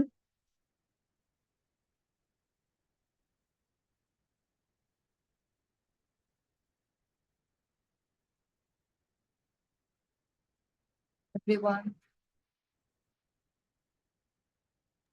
Yes, ma'am. জি ম্যাম। অ্যালোকেশন অ্যাপ্রোচ, তিনটে অ্যাপ্রোচ বুঝতে পেরেছেন? জি ম্যাম। তো আপনারা যদি বাসায় না পড়েন তাহলে কিন্তু একটু ডিফিকাল্ট হয়ে যাবে আর কি। তো ক্লাস করার পরে বাসায় একটু পড়বেন, ওকে? বাসায় না পড়লে আপনাদের বুঝতে প্রবলেম হবে। সো যদি এটা বুঝতে পারেন তাহলে আমরা একটা মাল্টিপল পারফরমেন্স অব্লিগেশনের ম্যাথ দেখবো। সো ফar আমরা যেটা দেখেছি সেটা হচ্ছে প্রত্যেকটা কম্পোনেন্টের আন্ডারে বা প্রত্যেকটা হেডের আন্ডারে আমরা ছোট ছোট ছোট ছোট কিছু ইলাস্ট্রেশন দেখেছি, রাইট? সো আমরা এখন যেটা দেখবো যে একটা ইন টোটাল একটা এক্সাম্পল এক্সটেন্ডেড বা মাল্টিপল পারফরমেন্স অব্লিগেশন আছে সেরকম একটা এক্সাম্পল দেখবো। তো এই এক্সাম্পলটা আমি স্লাইডেও রেখেছি, আবার বই থেকে একটু দেখাই, বিকজ স্লাইডে হচ্ছে আপনার আহ পুরো কোয়েশ্চেনটা দেখা যাচ্ছে আপনার একসাথে দেখা যাবে না আর কি, আমাকে স্লাইড চেঞ্জ করে করে দেখাতে হবে। তো এটা বেটার হবে আমি যদি একটু বইয়ের পিডিএফটা থেকে দেখাই, যেখানে আমরা কোয়েশ্চেনটা ফুল এট এ গ্ল্যান্স দেখতে পারবো আর কি। তো এই এক্সাম্পলটা একটু আমরা দেখি, এটা থেকে আমাদের অলমোস্ট এই স্টেপের পুরো ইয়াটা আর কি আমরা দেখতে পারবো, অ্যাপ্লিকেশনসটা কিভাবে করেন কি আছে দেখেন। কোয়েশ্চেনটা একটু ভালো করে দেখি, সবাই একটু ভালো করে শুনেন প্লিজ। একটা ফ্যাক্টস দেওয়া আছে, handler company which is an established manufacturer of equipment used in the construction industry. So এটা একটা ম্যানুফ্যাকচারিং কোম্পানি, কনস্ট্রাকশন ইন্ডাস্ট্রির আন্ডারে handler company. products range from small to large individual pieces of automated machinery to complex system containing numerous components. So এটা তাদের কোম্পানির প্রোডাক্টের একটা features বলা হয়েছে যে তাদের প্রোডাক্ট গুলো হচ্ছে ইউজুয়ালি যেটা হয় small to large individual pieces এ ডিভাইড করা থাকে অ্যান্ড এটার ইউনিট সেলিং প্রাইস দেওয়া আছে range from $6 lakh to $4 lakh, $40 lakh. এদের প্রত্যেকটা প্রোডাক্টের প্রাইসটা ভ্যারি করে within this $6 lakh to $40 lakh and are quoted inclusive of installation and training. So যেটা থাকে যে তাদের প্রোডাক্ট গুলো রেঞ্জের মধ্যে এবং তাদের ইনস্টলেশন এবং ট্রেনিং সার্ভিসটাও দিয়ে থাকে সেই প্রোডাক্ট ডেলিভারির সাথে সাথে। And the installation process does not involve changes to the feature of the equipment and does not require proprietary information about the equipment in order to the installed equipment to perform to specifications. So তাদের installation process এর একটা feature হচ্ছে যেটা which does not require proprietary information and about the equipment in order for the installed equipment to perform specific. তাদের installation প্রসেসের একটা feature বলা আছে। এখন আমাদের কোয়েশ্চেনের মেইন ইয়াটাতে যায়, পয়েন্টে যায়, বলা আছে যে handler has the following arrangement with Sai company. একটা তাদের কোম্পানির ফিচারটার কথা ডিসকাস করেছে এবং তারা আরেকটা কোম্পানির সাথে কন্ট্রাক্টে যাচ্ছে। এখন দেখুন সাই purchases equipment from handler for a price of $20 lakh and chooses handler to do the installation. সাই হচ্ছে যেটা করেছে হ্যান্ডলারের থেকে একটা ইকুইপমেন্ট পারচেজ করেছে ফর $20 লাখ এবং তাদেরকে হ্যান্ডলারকেই চুজ করেছে ইনস্টলেশনের জন্য। Handler charge the same price for the equipment irrespective of weather it does the installation or not. So এখানে দেখেন, এখানে ফার্স্টে কিন্তু বলা ছিল যে হচ্ছে হ্যান্ডলারের যে প্রোডাক্ট সেগুলো হচ্ছে inclusive of installation and training. Same জিনিসটাই এখানে আবার রিপিট করা হয়েছে, যেহেতু সাই যে প্রোডাক্টটা হ্যান্ডলার থেকে পারচেজ করেছে সেটার জন্য, সেটার ইনস্টলেশনটার জন্য কি হ্যান্ডলারকে চুজ করেছে। এটা হ্যান্ডলারকে চুজ না করলে তারাও অন্য কোনো কোম্পানি থেকেও কি করতে পারতো, ইনস্টলেশনটা করতে পারতো, যেটার যেটার যেটার জন্যই এখানে এই যে দেখেন ইনস্টলেশনের স্পেসিফিকেশনটা দেয়া আছে যে নট নেসেসারি যে যেই যাদের কাছ থেকে ইকুইপমেন্টটা কিনেছে তাদেরকে দিয়ে ইনস্টলেশনটা করাতে হবে সেটা কিন্তু না, সেটা তারা চাইলে অন্য কোম্পানি থেকেও করতে পারতো। বাট সাই কোম্পানি যেটা করেছে সেটা হচ্ছে কি করেছে, হ্যান্ডলারকেই চুজ করেছে। এবং হ্যান্ডলারের একটা ফিচার হচ্ছে ইনস্টলেশনের ক্ষেত্রে handler charges the same price for the equipment irrespective of whether it does the installation or not. That means তারা ইনস্টলেশন করুক বা না করুক সেক্ষেত্রে তাদের প্রাইসটা কিন্তু সেমই থাকছে। দ্যাট মিনস এটা ইনস্টলেশনের সাথে কোনো ধরনের ভ্যারি করছে না। And some companies do the installation themselves because they either prefer their own employees to do the work or because their relationship with other customers. So এটা আমাদের unnecessary information. The installation service included in the arrangement is estimated to have a standalone selling price of 20,000. এখানে কিন্তু দেখেন সাই যে ইকুইপমেন্টটা purchase করেছে handler থেকে সেটা হচ্ছে $20 লাখ। হ্যাঁ, এটা ইনস্টলেশন করে দেখ বা না দেখ এটা আলটিমেটলি এটাই চার্জ করবে। দ্যাট মিনস তারা ইনস্টলেশন করে দিচ্ছে বাট স্টিল তারা চার্জ করবে কত, 20 লাখ। কিন্তু ওই ইনস্টলেশন সার্ভিস যেটা তারা দিচ্ছে সেটার মার্কেটে বা ইন্ডিভিজুয়াল স্ট্যান্ডার্ড সেলিং প্রাইসের কথা যদি আমি এস্টিমেট করতে চাই তাহলে সেটার প্রাইস হচ্ছে $20,000 and the standalone selling price of the training session is estimated $50,000. So এই কোম্পানির ক্ষেত্রে কিন্তু দেখেন তারা ইনস্টলেশন এবং ট্রেনিং সার্ভিস কিন্তু প্রোভাইড করে which is inclusive of their product range. তারা যে প্রোডাক্ট সেল করে সেটার মধ্যেই কিন্তু তারা কি করে ইনস্টলেশন এবং ট্রেনিংটা প্রোভাইড করে। যদি কোনো কোম্পানি নিতে চায়, যদি না নিতে চায় তখনও তারা কিন্তু কি সেম প্রাইসই আপনার কি চার্জ করবে। সো বেটার যারা হচ্ছে দেখবে যে হচ্ছে তারা ইনস্টলেশন ট্রেনিং সার্ভিস দিলেও প্রোভাইড করার পরেও সেম প্রাইস চার্জ করছে তখন তারা ওই সেম কোম্পানিকে চুজ করবে। তা আমাদের এখানে আমি এটা কেন বলছি বারবার, দেখেন ইনস্টলেশন এন্ড ট্রেনিং এর যে প্রাইসটা সেটা কিন্তু ইনক্লুসিভ অফ এই $20 লাখ মধ্যেই কিন্তু ইনক্লুসিভ, যেহেতু তাদের প্রোডাক্টের ফিচার হচ্ছে এরকমই। তারা যে প্রাইসটা চার্জ করছে সেটার মধ্যে তারা চাইলে installation and training service provide করতে পারবে। ওকে, বাট দেখেন এখানে আমি হচ্ছে তার মানে ইকুইপমেন্টটা পারচেজ করেছি $20 লাখ দিয়ে, এন্ড হচ্ছে তাদেরকেই চুজ করেছি ইনস্টলেশন করে দেওয়ার জন্য, এবং তারাই ট্রেনিং সার্ভিসটা আমাকে প্রোভাইড করছে। তাহলে আমার প্রত্যেকটার জন্য আবার কি স্ট্যান্ড অ্যালোন সেলিং প্রাইসও দেওয়া আছে। এখন Sai is obligated to pay handler for what amount? $20 lakh, because আমার তো হচ্ছে সেলিং, আপনার ট্রেনিং এর প্রাইস এবং ইনস্টলেশন কস্ট দুইটাই হচ্ছে ইনক্লুসিভ বলা আছে। তাহলে আমি $20 লাখ তো পে করবো, রাইট? আমার তো এক্সট্রা পে করতে হচ্ছে না। বাট এইগুলো হচ্ছে তাদের স্ট্যান্ডার্ড সেলিং প্রাইস। যদি আপনি মার্কেটে দেখেন তাহলে মার্কেটে এই প্রাইসে আর কি এই সার্ভিস গুলো এডিশনালি প্রোভাইড করা হয়, দ্যাট ইজ ওয়াই এই প্রাইস গুলো দেওয়া আছে। এখন বলছে যে handler delivers the equipment on September 1, 2019 and completes the installation of equipment on November 1, 2019. তাহলে দেখেন আপনি প্রোডাক্টটা ডেলিভার করছেন 2019 সেপ্টেম্বরে, বাট এটার ট্রান্সফার অফ কন্ট্রোল কমপ্লিট হয় কয় তারিখে? দেখেন transfer of control is completed আপনার কয় তারিখে? November 1, 2019। কন্ট্রোল ট্রান্সফার যখনই হয় তখনই আমি বলতে পারবো যে আমার পারফরমেন্স অব্লিগেশন স্যাটিসফাইড হয়েছে। সো আমরা রেভিনিউ রিকগনিশন তখনই করি যখন আমাদের কি পারফরমেন্স অব্লিগেশন স্যাটিসফাইড হয়। পারফরমেন্স অব্লিগেশন এখানে তাহলে স্যাটিসফাইড হয়েছে কখন? November 1, 2019, বিকজ এই দিনে আমার কন্ট্রোলটা ট্রান্সফার হয়েছে। And training related to the equipment starts once the installation is completed and lasts for 1 year. এবং যে ট্রেনিং সার্ভিসটা প্রোভাইড করে সেটা হচ্ছে ইনস্টলেশনের পরে 1 বছর ধরে চলতে থাকবে। ওকে, and the equipment has a useful life of 10 years. এখন the question is, what are the performance obligation for the purposes of accounting for the sale of equipment? এখন এখানে পারফরমেন্স অব্লিগেশন কি সেটা কোয়েশ্চেন করা হয়েছে। সো দেখেন এখানে performance অব্লিগেশনের কথা যদি বলি তাহলে আমাদের ফার্স্টলি বলতে হবে যে হ্যান্ডলার কোম্পানির মেইন অবজেক্টিভ হচ্ছে কি ইকুইপমেন্ট সেল করা, রাইট? সো সেই জিনিসটা এখানে বলা হয়েছে। দেখেন যে handlers primary objective is to sell equipment and the other services.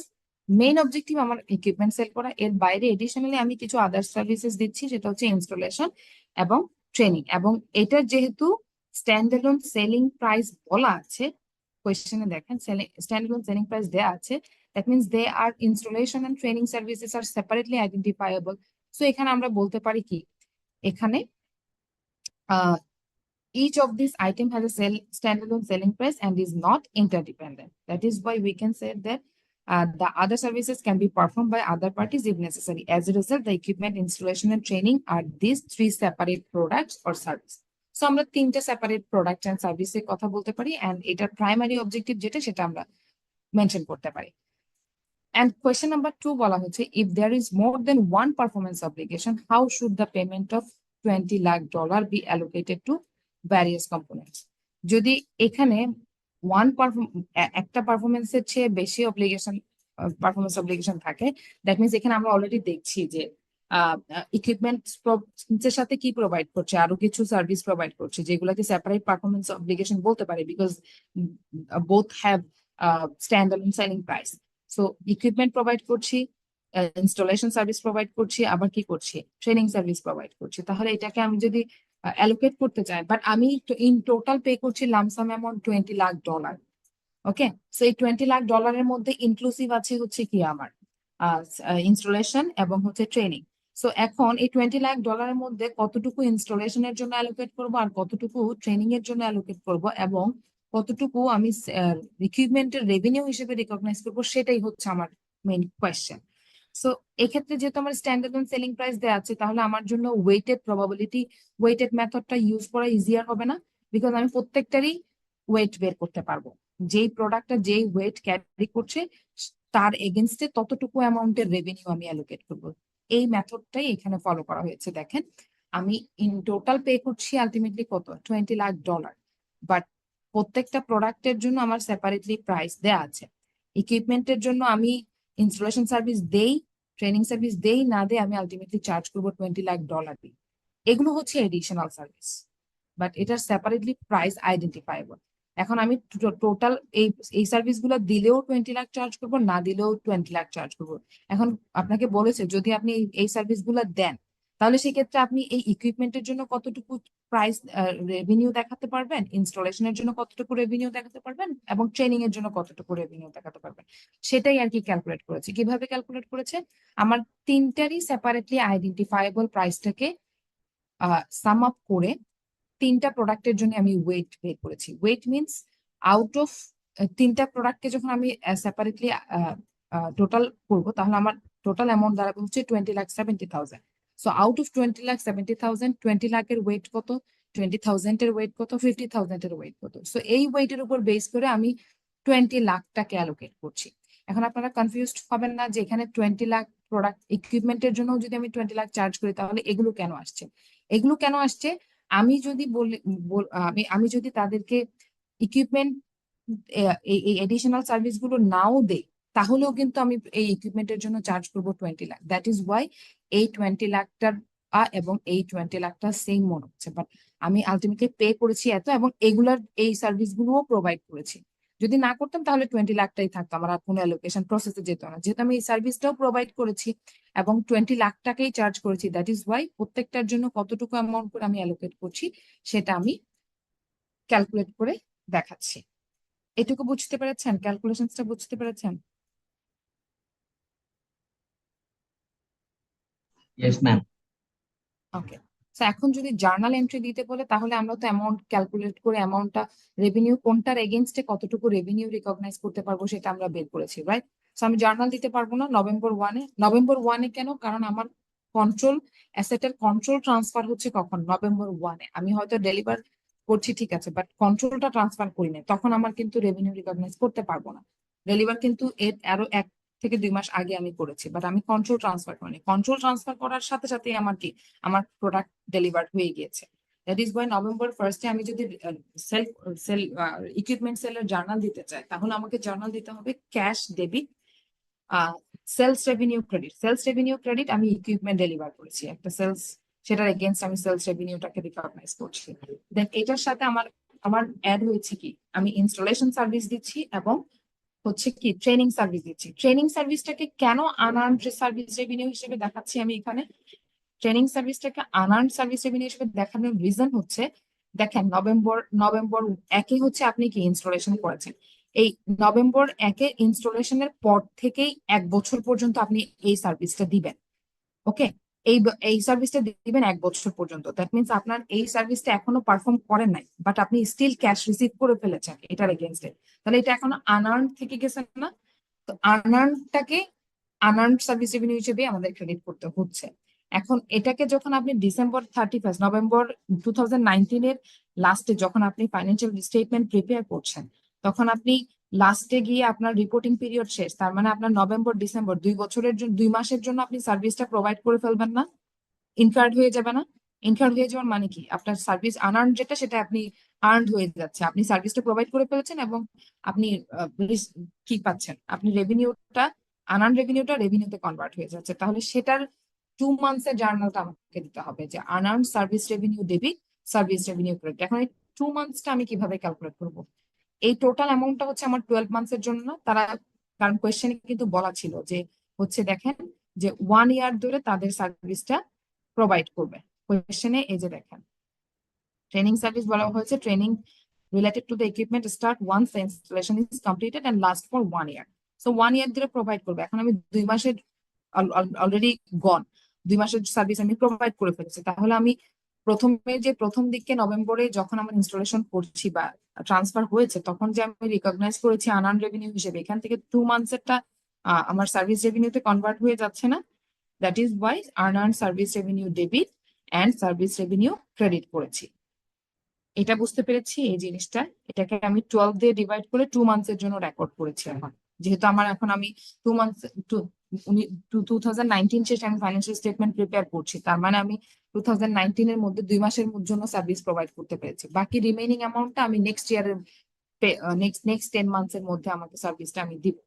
ওকে, তখন সেটাকে আবার রেভিনিউতে কনভার্ট করবো নেক্সট ইয়ারে গিয়ে, সেটা আমাদের এখন দেখার বিষয় না। বাট সো ফার যেটুকু বলেছি এটা বুঝতে পেরেছেন? Yes ma'am. আর একটা জিনিস এখানে জার্নাল যেটা দেওয়া আছে সেটা হচ্ছে, যদি আপনার কস্ট অফ গুড, আপনি যে সেলটা করছেন টোটাল 20 লাখের জন্য, সেটার এগেনস্টে আপনার কস্ট হয়েছে ইকুইপমেন্টে 15 লাখ। সেটা যদি দেয়া থাকে তখন আপনি cost of goods debit inventory credit করবেন। যদি না দেয়া থাকে তাহলে তো আমার এটা দেওয়ার দরকার নাই। যদি দেয়া থাকে তখন ধরে নেই যে পারপিচুয়াল ইনভেন্টরি সিস্টেম মেথড করছে, দ্যাট ইজ ওয়াই ইনভেন্টরি জার্নালটা দিয়ে দিচ্ছে। বুঝছেন? এখন এখানে আরেকটা ইয়ারের পরবর্তী বছরের জার্নালও দিয়েছে। পরবর্তী বছরের জার্নালে যে আমি যেটার কথা বলছিলাম, পরবর্তী বছর আনআর্ন সার্ভিস রেভিনিউ যেটা আপনি 12 মাসের জন্য 19 সালে রেকর্ড করেছিলেন এবং 2 মাস হচ্ছে তখন কনজিউম করে ইউজ করে ফেলে সার্ভিসটা প্রোভাইড করে ফেলেছেন। এরপরে আরো 10 মান্থ থেকে যাচ্ছে না, ওই 10 মান্থস এর জার্নালটা দিয়েছেন যে unearned service revenue debit service revenue করে। তো এটা হচ্ছে আমার এডিশনাল ইনফরমেশন। এডিশনালি যদি আমাকে কোয়েশ্চেনে আস্ক করে তখন আমি এটা করবো, আদারওয়াইজ আমার এটা নেসেসারি না আর কি। এই এক্সাম্পলটা বুঝতে পেরেছেন?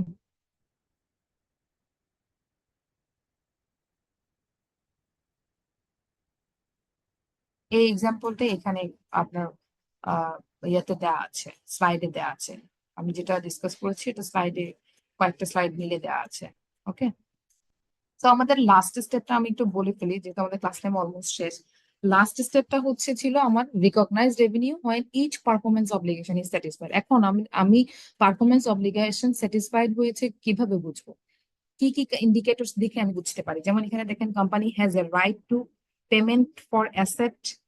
আমি যখন কোম্পানি হচ্ছে রাইটটা ক্রিয়েট হচ্ছে payment for asset, company has transfer the legal title to the asset, যেটা কথা একটু আগে বলছিলাম যে কন্ট্রোল ট্রান্সফার হয়েছে নভেম্বরে এসে। সো নভেম্বরে আমি হচ্ছে বলবো যে আমার পারফরমেন্স অব্লিগেশন স্যাটিসফাইড হয়েছে এবং তখনই আমি কি করব, রেভিনিউটাকে রিকগনাইজ করব। আর এর আগে কিন্তু আমি রেভিনিউ রিকগনাইজ করব না। And company has transfer the physical position, এবং ফিজিক্যাল পজিশনটা ট্রান্সফার করেছে। And customer has significant risk and rewards of ownership, and customer has accepted the asset. এই এই ইন্ডিকেটরস গুলো আমরা হচ্ছে লাস্ট ক্লাসে দেখেছি। সো এন্ড লাস্টলি দেখেন recognising revenue from a performance obligation over time, এইটার কথা যদি বলি তাহলে এটা হচ্ছে একটা ডিফারেন্ট স্টেপ। আমরা আগে যে স্টেপ গুলো দেখছি সেটা একটু দেখি। সো এই ক্ষেত্রে আপনার যেমন দেখা যাচ্ছে যে কিছু কিছু পারফরমেন্স অব্লিগেশন থাকে এরকম যে আপনি এখনই প্রোডাক্ট সেল করেছেন, এখনই ট্রান্সফার করতে পারছেন, বাট সব ক্ষেত্রে সেটা কিন্তু হয় না। যেমন কনস্ট্রাকশন বিজনেসের ক্ষেত্রে দেখা যাচ্ছে আপনি একটা কনস্ট্রাকশন কোম্পানিকে আপনার বিল্ডিং কনস্ট্রাকশনের রেসপন্সিবিলিটি দিয়েছেন। সো ওই কনস্ট্রাকশন কোম্পানি কিভাবে রেভিনিউ রিকগনাইজ করবে? রেসপন্সিবিলিটি দিয়েছেন আপনি পুরা কনস্ট্রাকশনের কাজ শেষ করার পরই যে পেমেন্ট করছেন তাকে, সেটা কিন্তু না। আপনি একটা নির্দিষ্ট টাইমিং এর পর পর কিন্তু তাকে পে করছেন, রাইট? তাহলে এই কনস্ট্রাকশন কোম্পানি তাদের এই রেভিনিউটাকে কিভাবে রিকগনাইজ করবে? তাদের এই কনস্ট্রাকশন কোম্পানির ক্ষেত্রে তাদেরকে যেটা করতে হবে সেটা ওভার দ্য টাইম রিকগনাইজ করতে হবে। যখন রেভিনিউটা পারফরমেন্স প্রোভাইড করেছে, তারা তারা সার্ভিস দিয়েছে এবং ওইটুকু যতটুকু পোর্শন সার্ভিস প্রোভাইড করেছে সেইটুকু পোর্শনের জন্য তারা কি পাচ্ছে, তারা রেভিনিউটা রিসিভ করছে, ঠিক তখনই তারা কি করবে, রেভিনিউটাকে রিকগনাইজ করবে। সো এটা এটা আমরা কনস্ট্রাকশন কন্ট্রাক্টস এর একটু এক্সাম্পল আমরা আহ, পরের দিন মানে একেবারে ক্লাস শেষে একটু দেখবো, তখন আমাদের জিনিসটা আরেকটু ক্লিয়ার হবে আর কি। তো সোফার আমরা যেগুলো ডিসকাস করেছি সেগুলো হচ্ছে এই স্টেপ গুলাই আমরা ডিসকাস করেছি। প্রথম যেটা ছিল identify the contract with customers, এটা ছিল কখন কিভাবে আমি কাস্টমারকে আইডেন্টিফাই করবো, কন্ট্রাক্ট কখন এক্সিস্ট করছে এবং এগ্রিমেন্ট কিভাবে ক্রিয়েট হচ্ছে এটা। দেন সেকেন্ডলি আমরা দেখেছি আইডেন্টিফাই সেপারেট পারফরমেন্স অব্লিগেশন, কিভাবে একটা কন্ট্রাক্টের মধ্যে আমি সেপারেট পারফরমেন্স অব্লিগেশন আইডেন্টিফাই করছি যখন আমার গুডস এন্ড সার্ভিসেস গুলো ডিস্টিংক্ট থাকছে এবং তারা ইন্টারডিপেন্ডেন্ট না, এবং প্রত্যেকটার জন্য সেপারেটলি আইডেন্টিফাইবল প্রাইস থাকতে পারে, তখন আমরা সেটাকে বলছি যে সেপারেট পারফরমেন্স অব্লিগেশনস। এন্ড হচ্ছে ট্রানজাকশন প্রাইস ডিটারমিনেশনটা দেখেছি, যেখানে আমাদের হচ্ছে অনেকগুলো কনসিডারেশন ছিল। এন্ড 4 নম্বরে দেখেছি হচ্ছে কিভাবে ট্রানজাকশন প্রাইসটাকে অ্যালোকেট করা যায় এবং এটার এগেইনস্টে কি কি অ্যাপ্রোচ আছে। এন্ড লাস্টলি যেটা দেখেছি সেটা হচ্ছে কখন আমি রেভিনিউটাকে রিকগনাইজ করবো। সো এই স্লাইডস গুলোতে বেসিক্যালি আমি যে প্রসেস গুলো ডিসকাস করেছি সেটার একটা সামারি ডেসক্রিপশন, মানে থিওরিটিক্যাল সামারি ডেসক্রিপশনটাকে ডিসকাস করা হয়েছে। সো এটা এগেন রিপিট করা আর কি দরকার নাই। আপনারা যখন পড়বেন তখন আপনারা নিজেরা দেখবেন, যখন পড়ে আসবেন, পড়ার পরে যখন এগুলার এগুলা একটু দেখবেন তখনই বুঝতে পারবেন যে এটা whole summary of the 5 step process of revenue recognition. Okay, so that is all for today's discussion. আমরা নেক্সট ক্লাস থেকে এডিশনাল রেভিনিউ রিকগনিশন ইস্যুস গুলা দেখবো। বাট আপনাদেরকে একটা রিকোয়েস্ট থাকবে, সেটা হচ্ছে আই ডোন্ট নো আপনারা অনেকেই রেসপন্স করছেন না, আপনারা করছেন কিনা। আপনাদেরকে একটা রিকোয়েস্ট থাকবে, নেক্সট ক্লাসের আগে অ্যাটলিস্ট এইটুকু যেটুকু আমি কভার করেছি এইটুকু একটু পড়ে আসবেন। ওকে, কারো যদি কোনো প্রবলেম থাকে সেটাও রেজ করবেন। M I clear? Yes, তো এগুলো Yes, ma'am. কিন্তু ইজিয়ার জিনিস। এখানে আমি যদি বলি, এখানে কঠিন কোনো কিছু কিন্তু নাই, বুঝতে পেরেছেন? তো এখানে কঠিন কিছু নাই, শুধুমাত্র আপনাদের পড়ার উপর ডিপেন্ড করছে। আপনি যদি একটু পড়েন তাহলেই পারবেন। মানে এখানে ইজিলি আন্ডারস্ট্যান্ডেবল, এবং ল্যাঙ্গুয়েজ গুলো আপনার জন্য অনেক ইজিয়ার করে দেওয়া আছে। ওকে,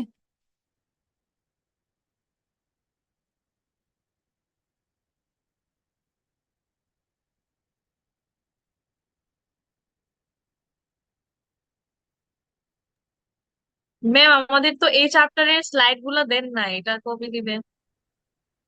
এটা চ্যাপ্টার শেষে দিব। এই চ্যাপ্টারের স্লাইড আমি যে চ্যাপ্টার গুলো কভার করবো সবগুলো চ্যাপ্টার হচ্ছে আপনার বইয়ের রিফ্লেকশন। আপনাদেরকে বইয়ে যে সফট কপি দিয়েছি সেটার রিফ্লেকশনই দেখবেন, অথবা হার্ড কপি থাকলে হার্ড কপিতেও পাবেন। সো এই চ্যাপ্টারের স্লাইড হচ্ছে দিব যখন আমার চ্যাপ্টারটা শেষ হবে, বিকজ আমার প্রত্যেকটা ক্লাসেই দেখা যাচ্ছে কোনো না কোনো চেঞ্জেস করতে হচ্ছে। সো যখন চেঞ্জেস করি তখন সেটা আমি আপনাদেরকে আবার, আমার কাছে মনে থাকবে না আমি যখন দিব। সো আবার কয়েকবার করে আপলোড করতে হবে। দ্যাট ইজ ওয়াই চ্যাপ্টারটা যখন শেষ হবে তখন আমি হচ্ছে এটা দিয়ে দিব আপনাদেরকে। এটা নিয়ে সমস্যা নেই। আপনারা ততদিন পর্যন্ত যেটা করতে হবে সেটা হচ্ছে বই পড়তে হবে। আমি যে ডিসকাশন গুলো করেছি প্রত্যেকটা ওয়ার্ডস, প্রত্যেকটা এক্সাম্পল আপনি বইয়ে পাবেন, সবকিছুই বইয়ে পাবেন। জাস্ট একটু গোত্র করুন, দেখবেন সবই পেয়ে যাবেন। ওকে, আমি এই চ্যাপ্টারটা শেষ হলেই দিয়ে দেবো স্লাইডটা। ওকে,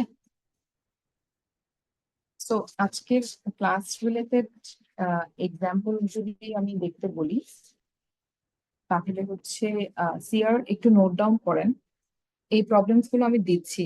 ওকে, আপনারা করছেন, অনেকে করছেন না, বা অনেকে করতে গিয়ে প্রবলেম ফেস করছেন। এগুলো একটু আপনারা ওই আইদার, যেহেতু নেক্সট থেকে আমাদের ফিজিক্যাল ক্লাস, তো ফিজিক্যাল ক্লাসেও রেজ করতে পারেন, আর হচ্ছে আপনি আমাকে ইন্ডিভিজুয়ালি কোয়েশ্চেন করতে পারেন আর কি। ওকে, বাট এগুলো আপনাদের অ্যাসাইনমেন্ট আকারে কিন্তু সাবমিট করতে হবে। সো অ্যাসাইনমেন্ট করতে গিয়ে হয়তো অনেকেই প্রবলেম ফেস করবেন, কোনো সমস্যা নেই। জাস্ট যেটা করতে হবে করেন, করতে গিয়ে প্রবলেম ফেস করলে আমি অবশ্যই হেল্প করবো। সো সিআর একটু নোট ডাউন করেন। যেটা করতে হবে সেটা হচ্ছে আপনাদের এক্সারসাইজ করবেন হচ্ছে এক্সারসাইজ 18, 16, 17,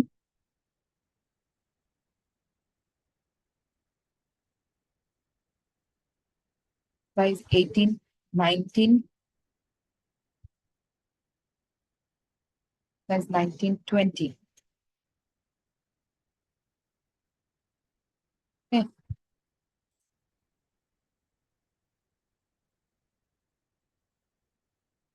লাস্ট দিন কি আমি আপনাদেরকে এক্সারসাইজের কথা বলেছি? Yes ma'am. কত থেকে কত বলেছি আমি exercise number? Ma'am 1 to 12। 1 to 12। ওকে, ঠিক আছে। আজকে যেগুলো বলেছি এগুলো একটু নোট ডাউন করে রাখছি। আজকে কি কি বলেছি? 16 to 20. 16 to 20। হ্যাঁ, এগুলো নোট ডাউন করে রাখেন, এগুলো পড়বেন। আগে চ্যাপ্টারটা পড়বেন, chapter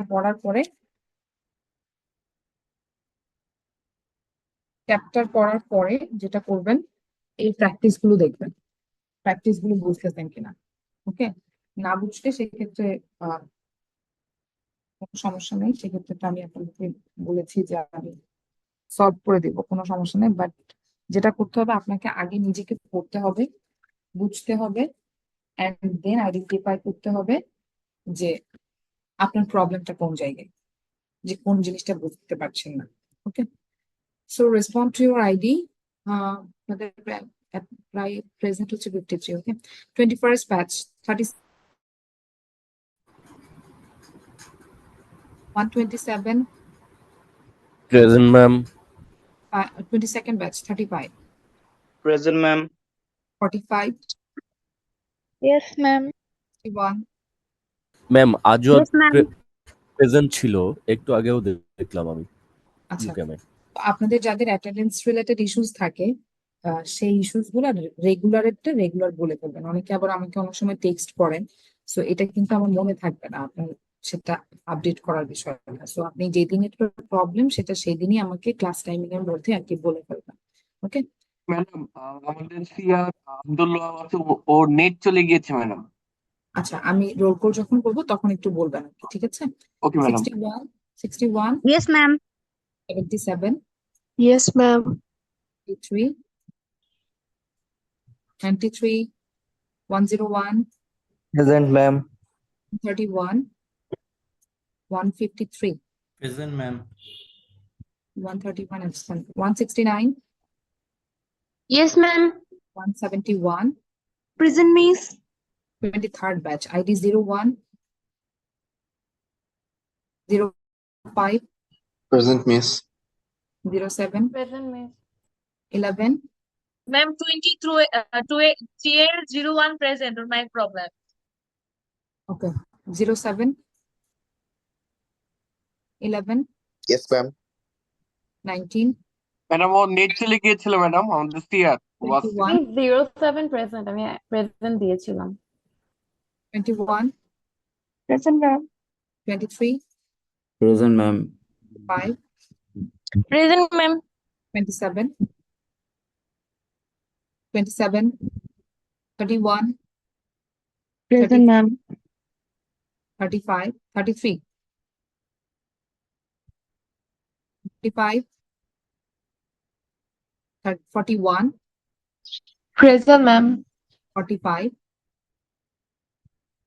45, Present, miss. 51, Present, ma'am. 53, yes ma'am. 59, 61, Ma'am, 59, present, ma'am. Ma'am, 60. 59 present. 61, Present, ma'am. 65, Ma'am, 35 present or মাইকে সমস্যা। Ma'am, Um, 27 present. মাইকের সমস্যা কারেন্টলি একটু আপনারা চ্যাট বক্সে মেসেজ টেক্সট করেন। ম্যাম 60 35 লিখেছে চ্যাট বক্সে। লিখেছে, ওকে। Miss 27 ও লিখেছে chat box এ।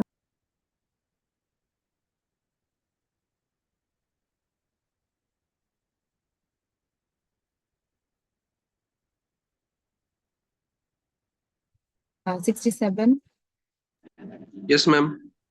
69, Yes, ma'am. 75, Yes, ma'am. 77, Present, ma'am. 79, Yes, miss. 89, Present, miss. 91, Present, miss. 93, 95, Present, ma'am. 97, Present, ma'am. 101, Present, ma'am. 105, Yes, ma'am. 109, Present, ma'am. 111,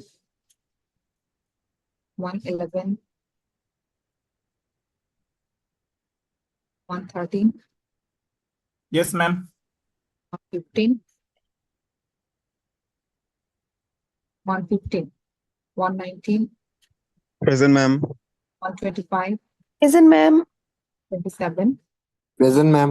129, Present, ma'am. 31, Present, ma'am. 33, Present, ma'am. 37, Present, ma'am. 41, Present, ma'am. 43, 145, Yes, ma'am. Ma'am chat বক্সে অনেকে লিখেছে প্রেজেন্টের ব্যাপারে। আপনারা অনেকেই অনেক late করে join করেন, so এটা করবেন না বিকজ অনেকে আছেন লাস্টে জয়েন করেন। লাস্টে জয়েন করে আমি হয়তো অ্যাড করি, বাট স্টিল আপনারা কিন্তু লেকচারটা মিস করছেন। এটা তো আপনার ফিজিক্যাল ক্লাসে কিন্তু করতে পারবেন না। 135, 65, 27,